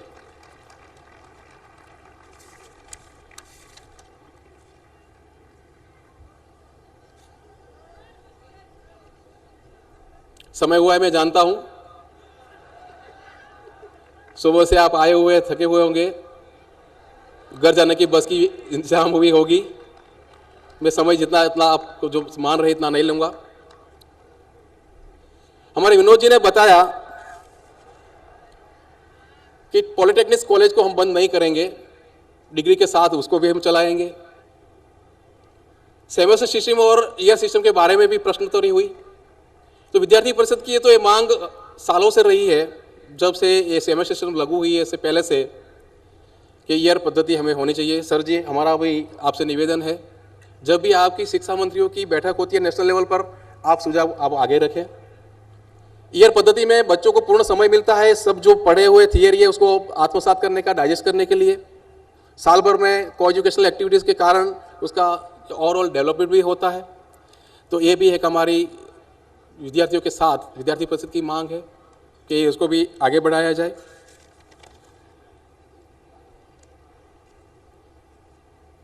हमारे ऋषि मुनि जो हमारा साइंस था, भारत एक सोने की चिड़िया बोल रहे थे। आज हम रोबोट जरूर बनाए, यंत्र जरूर बनाए, लेकिन खुद रोबोट या यंत्र न बन जाए, ये जरूर रहना है कि हमारा शिक्षा हमारी धरती से, शिक्षा हमारी भूमि से, हमारे इतिहास से, हमारे भूगोल से जुड़ी रहे। अगर हम यंत्र बन गए तो न परिवार रहेगा, न समाज रहेगा, न राष्ट्र ठीक से चलेगा। आज गुजरात और बाकी राज्यों से फॉरेन में जो दवाइयाँ एक्सपोर्ट होती है, इसमें से 45% दवाइयाँ मानसिक रोगों के लिए जाती है, साइकोलॉजिकल डिसऑर्डर्स के लिए। ये क्या बताते हैं? 45% दवाइयाँ मानसिक रोगों के लिए वहाँ है। जो मैंने वहाँ जाके देखा है कि बाहर से लगता है सिस्टम है, फैसिलिटीज़ है, बाहर से सब लोग खुशखुशहाल है, लेकिन अंदर से सात्विक सुख नहीं है, क्योंकि अपने के लिए फ्रेंड्स नहीं है जब दुख है, अपने लिए परिवार के जन नहीं है जब हम डिप्रेशन में हैं। आज अगर हम यंत्र बन गए, सुबह से शाम यंत्र की तरह काम करने लग गए, खुद रोबोट बन गए, तो समाज से, परिवार से दूर हो जाएंगे, जो नहीं होना है। भारत के लिए काम करना है। विद्यार्थी परिषद का एक आयाम जो थिंक इंडिया है, वो एक इंटेलिजेंट स्टूडेंट्स के लिए, IITs, NITs के लिए, IIMs के लिए, नाइपर्स के लिए, IISc के स्टूडेंट के लिए काम करते। जो इंटेलेक्चुअल है उसका एक यूनिवर्सिटी का बजट 200 करोड़ से ज़्यादा है, लेकिन ये स्टूडेंट्स सिर्फ अपने लिए काम करें, फॉरेन जाकर काम करें, तो क्या मतलब रह जाएगा। आज विद्यार्थी परिषद थिंक इंडिया के माध्यम से ऐसे बच्चों को एक राष्ट्र भावना समाज के लिए जोड़ने के लिए, उसका आविष्कार समाज के लिए उपयोगी हो, राष्ट्र के लिए उपयोगी हो, वो एक सीख देने के लिए, उसको तैयार करने के लिए काम कर रहा है। ऐसे प्रोग्राम तो हमेशा होते रहेंगे, लेकिन एक स्टूडेंट ऑर्गेनाइजेशन से काम करके अब से ये अपेक्षा रखता है कि आप अपने समाज के लिए, आप राष्ट्र के लिए काम करें और हमारे राष्ट्र का समग्र विश्व में एक ऊंचा दर्जा दे, एक सम्मान दे। यही भावना है। भारत माता की जय। माँ जा देश भारत अमर आहे।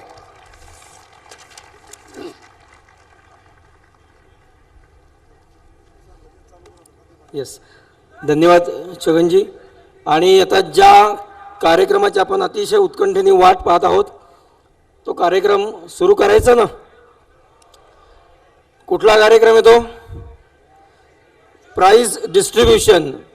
आणि त्यासाठी मी सरिता बलशेटवर मॅडम यांना व्यासपीठावर येण्याची विनंती करतो.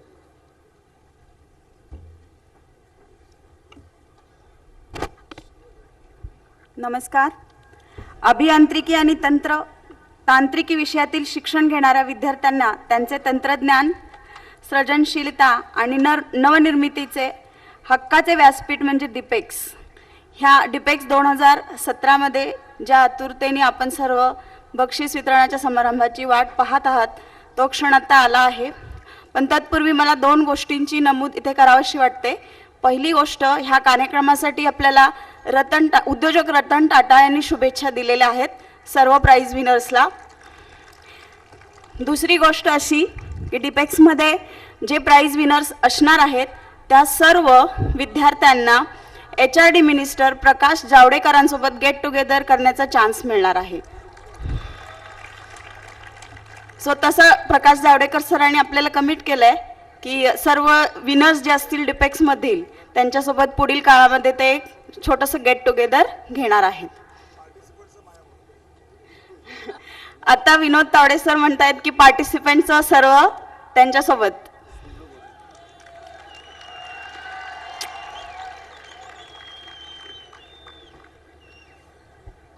तर अशा या डिपेक्स 2017मध्ये दिले जाणारे पुरस्कार जे आहेत ते एकूण 20 वेगवेगळ्या सेक्शन्समध्ये दिले जातात, ज्यामध्ये डिप्लोमाचे 11 सेक्शन्स आहेत, डिग्रीचे 7 सेक्शन, ISP, शोध, वाटी, MSBTचा आणि जनरल चॅम्पियनशिप असे वेगवेगळे पुरस्कार आहेत. तर मग सर्वजण तयार आहेत का आपले बक्षीस घेण्यासाठी? तर पहिला सेक्शन आहे A1 सेक्शन. यंदाच्या वर्षीचे A1 सेक्शन हे प्राध्यापक काकंदीकर सर, MIT कॉलेज पुणे यांच्या वडिलांच्या स्मृतीप्रित्यर्थ देण्यात येणार आहे. तर पहिलं बक्षीस A1 सेक्शन मधील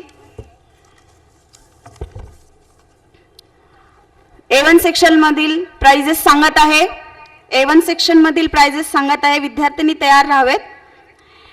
The second prize for A1 section goes for Sanjeevani KBP Polytechnic Kopargaon. Advanced 3 mode steering system. विद्यार्थ्यांनी पटकन पुढे यावेत. The second prize goes to Sanjeevani KBP Polytechnic Kopargaon. Advanced 3 mode steering system. पुढील पहिला price A1 section मधील जात आहे ग्रामीण polytechnic Vishnupuri Nanded. Comfort seat design for 2 wheeler. मी विनोद तावडे सरांना विनंती करते की त्यांनी हे प्राइज द्यावेत.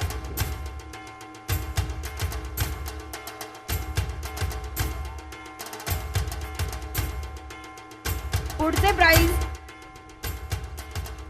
मी राम भोगले सरांना विनंती करते की त्यांनी पुढचे प्राइज द्यावेत.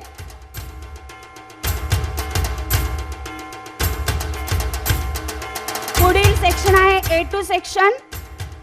Second prize for A2 section goes to GP Ahmednagar foot pedal hammer.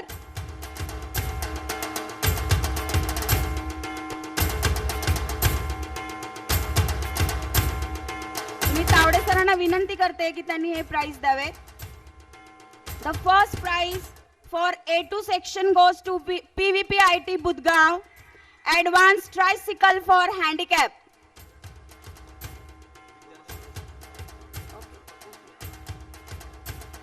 सर्व विद्यार्थ्यांनी स्टेजच्या उजव्या बाजूनी प्राइज घेण्यासाठी यायचं आहे व डाव्या साईडनी खाली जायचे आहे. पुढील सेक्शन आहे A3 section. MAEER's MIT polytechnic Kothrud hydraulic ram pump. The second prize for A3 section goes to MAEER's MIT polytechnic Kothrud hydraulic ram pump.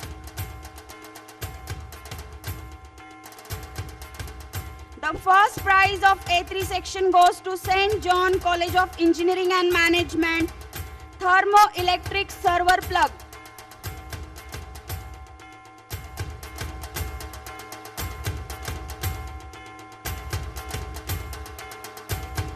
The next section is B1 section. The second prize for B1 section goes to Sri Siddheshwar Women's Polytechnic, Sholapur. Multi-function induction motor.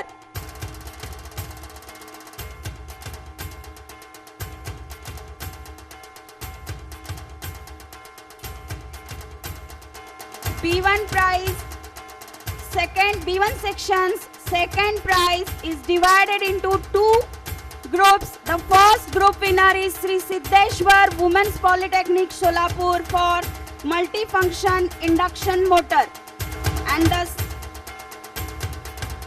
And Government Polytechnic Pune for modified lamination machine.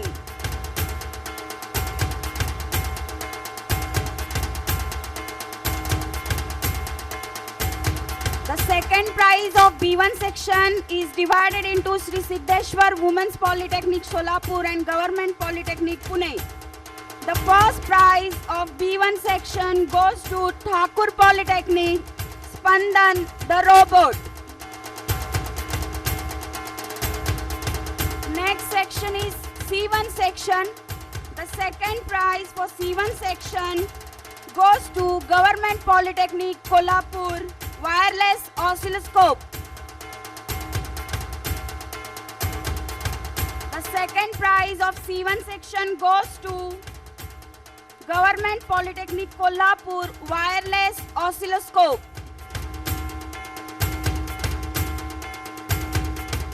The first prize of the C1 section goes to Government Polytechnic Nanded, language converter for physically challenged.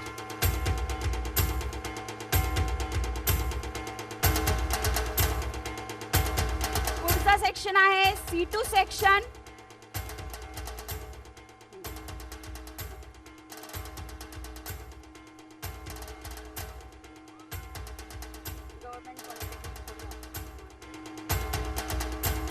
Next section is C2 section.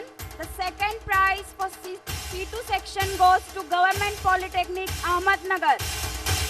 Building security and automation using GSM and master slave communication. The first prize for C2 section goes to Dr. N.J. Paul Budde Institute of Technology, Underwater Aqua Robot.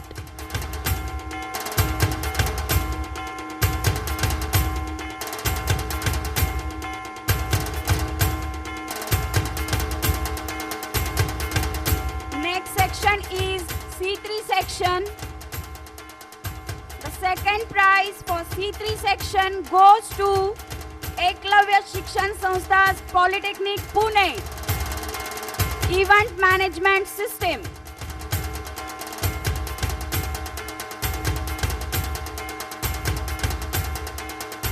C3 section first prize goes to Sau Venutai Chavan Polytechnic Pune. iSmart Helmet. C3 sections first prize goes to Sau Venutai Chavan Polytechnic Pune. iSmart Helmet.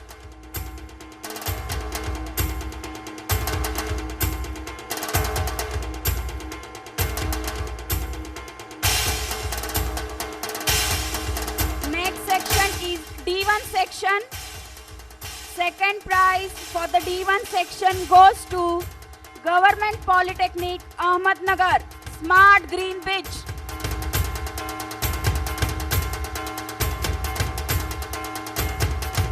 The first prize of D1 section goes to Thakur Polytechnic, Mumbai.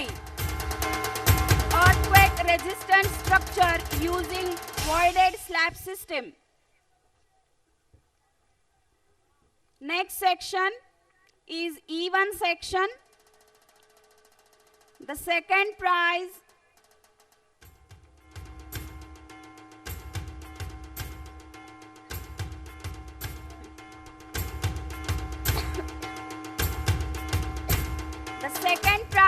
for the E1 section goes to MM Polytechnic, Pune.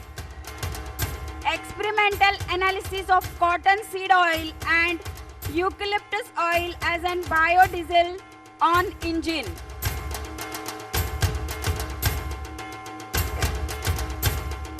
The first prize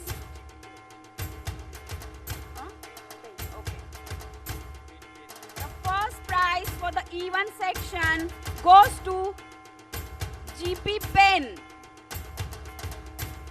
Government Polytechnic Pen, production of valuable fraction from agro waste. The first prize of the E1 section goes to Government Polytechnic Pen, production of valuable fraction from agro waste. The next section is F1 section. The second prize for F1 section goes to Government Polytechnic Nashik. Solar cum mechanically driven tricycle for physically disabled person. The first prize of F1 section goes to Government Polytechnic Ahmednagar. Precast interlocking bricks.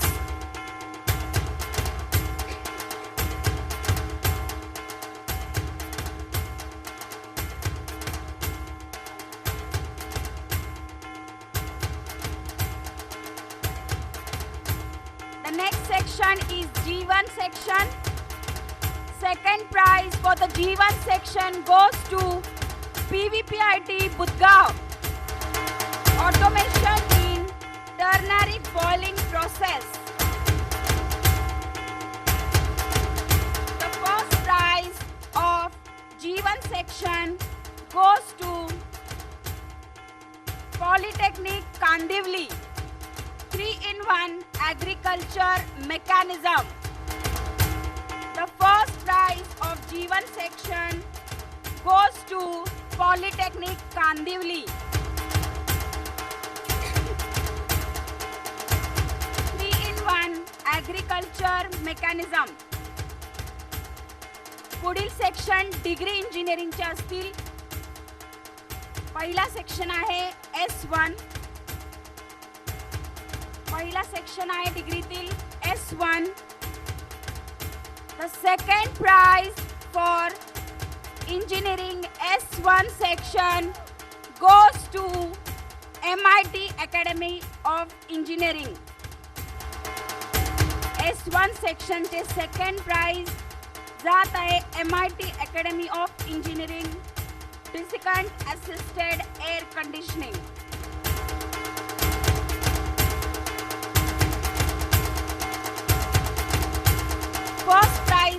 S1 section goes to Trinity College of Engineering, Pune. Development of 3D printing robotic arm. पुढील section आहे S2 section. Second prize for S2 section goes to SSPM College of Engineering, Kandivali. Automatic pick and place robotic arm with voice control AGV using Android app.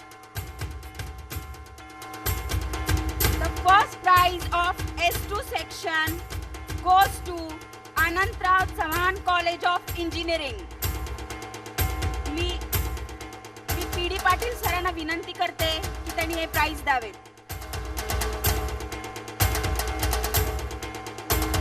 Rotocraft design and development of an unmanned aerial vehicle.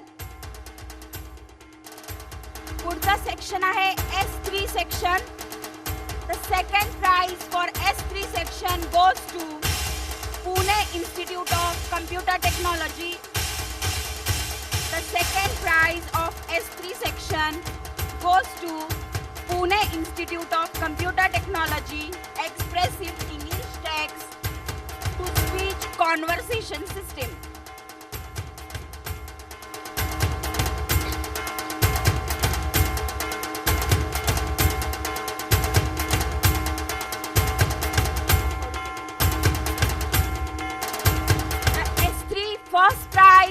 S3 section first prize goes to design of low coil intelligent prosthetic leg, JSPM Hadapsar.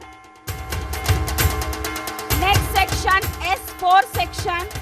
The second prize for S4 section goes to JT Mahajan College of Engineering, Faizpur, Flexo Tele Cargo Handler. The first prize for S4 section goes to MIT Aurangabad, Urban River Restoration Case Study of Kham River, Aurangabad. Next section is S5 section. The first prize goes to TKT Society Technique Textile and Engineering Institute, Automatic Fabric Inspection System using Raspberry Pi. Next section S6 section. The second prize of S6 section goes to the second prize of S6 section goes to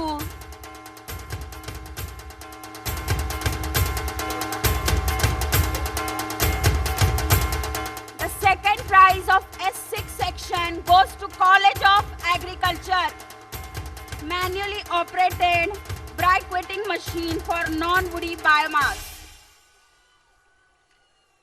S6 section first prize goes to automatic aquatic weed remover machine, A.G. Patil Institute of Technology.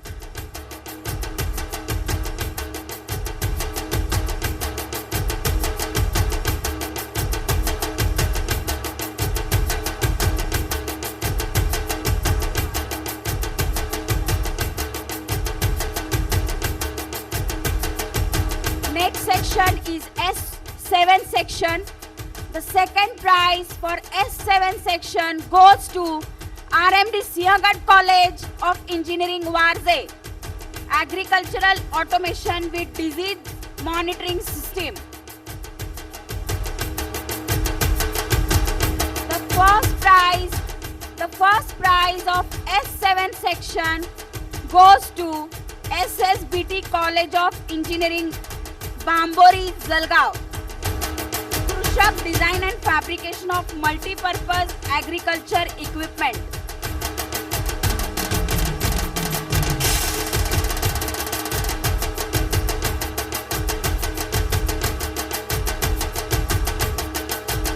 Next section is Shodh section, which is given for innovation.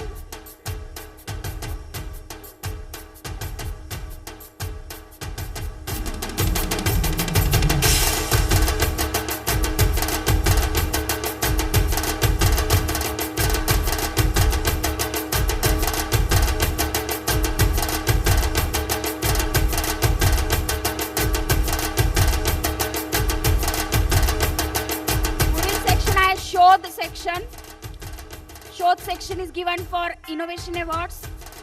It goes, the second prize goes to Pimpri Chinchwad College of Engineering, Pune, linear and angular scale measuring compass.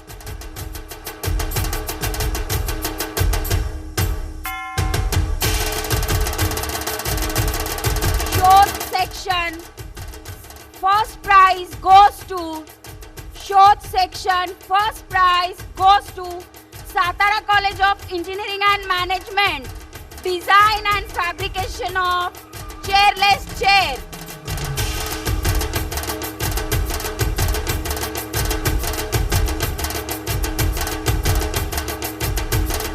कुठल्याही विद्यार्थ्यांनी वंदे मातरम झाल्याशिवाय जायचे नाही. Projects ज्याच्यामध्ये इंडस्ट्रीची मदत घेऊन विद्यार्थी project करतात. The second prize for ISP section goes to Pune Vidyarthi Graha College of Engineering, Pune.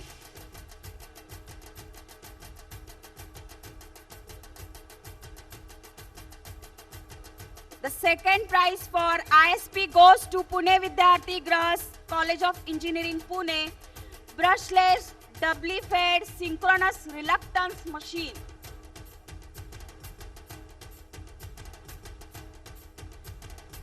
The first prize for ISP section, goes to KIT College of Engineering, Kolhapur. Refill band spiral winding attachment on lathe machine.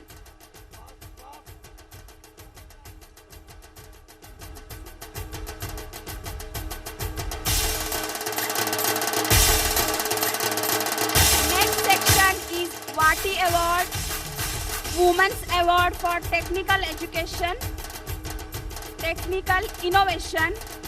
हे बक्षीस डिप्लोमाच्या फक्त विद्यार्थिनींनी केलेल्या प्रोजेक्टसाठी दिले जाते भारतीय स्त्री शक्तीतर्फे. पी.डी. पाटील सरांना विनंती करते की त्यांनी हे प्राइज द्यावे. द वाटी award goes to Latthe education society polytechnic, Kupwad. The वाटी award prize goes to Latthe education society Polytechnic, Mid Kupwad. Smart rationing by using GSM based embedded technology.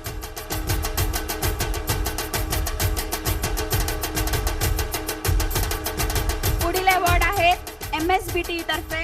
दरवर्षी MSBT डिप्लोमाच्या प्रोजेक्टसाठी उत्कृष्ट बेस्ट प्रोजेक्टसाठी बक्षीस देतं. तर मी MSBTचे संचालक श्री अभय वाघ सर यांना मंचावर आमंत्रित करते.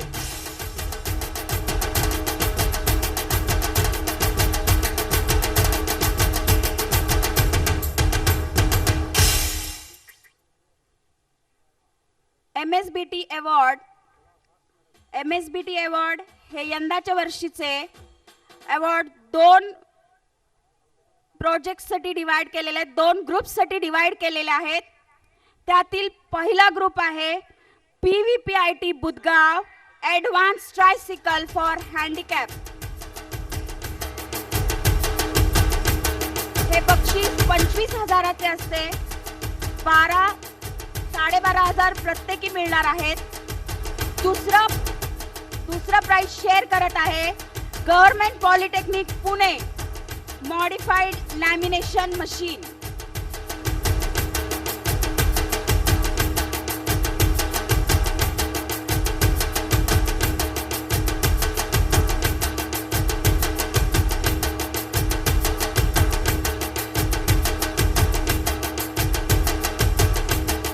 शेवटचा अवॉर्ड घोषित करते.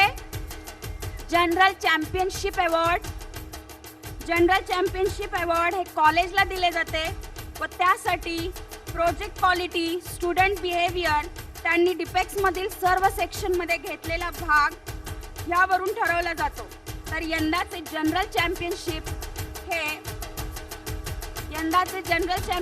हे award Shri Siddheshwar women's polytechnic Solapur यासाठी मी सिद्धेश्वर पॉलिटेक्निकचे प्रिन्सिपल दर्णे सर यांना मंचावरती आमंत्रित करते.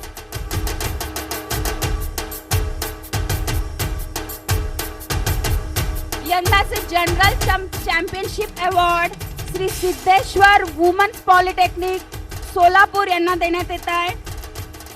त्यासाठी मी प्राचार्य धरणे सर यांना मंचावर आमंत्रित करते.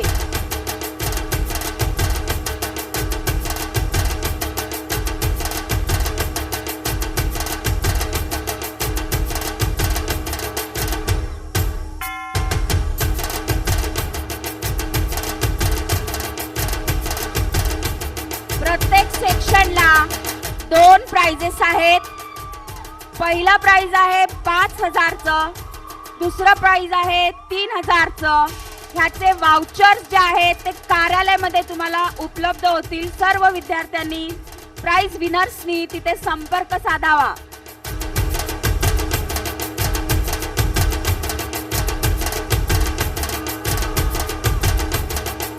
सर्व विद्यार्थ्यांचे खूप खूप अभिनंदन.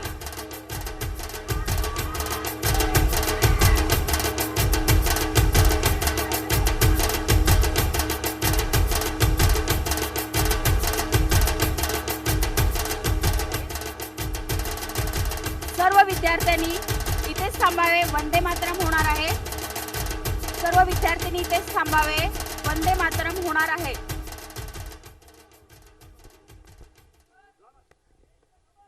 या ठिकाणी आभार प्रदर्शनानंतर संपूर्ण वंदे मातरम होईल.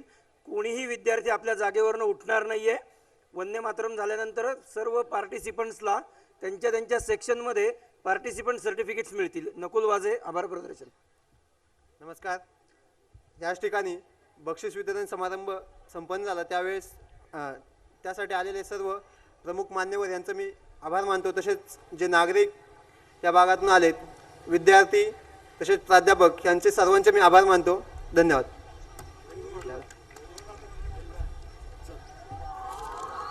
वंदे मातरमच्या सन्मानासाठी सर्वांनी उभं राहायचं आहे. कोणीही बोलायचं नाहीये. वंदे मातरम, वंदे मातरम, सुजलाम सुफलाम मलयज शीतलाम सस्य श्यामलाम मातरम. वंदे मातरम. शुभ्रज्योत्स्ना पुलकितयामिनीं फुल्लकुसुमित द्रुमदलशोभिनीं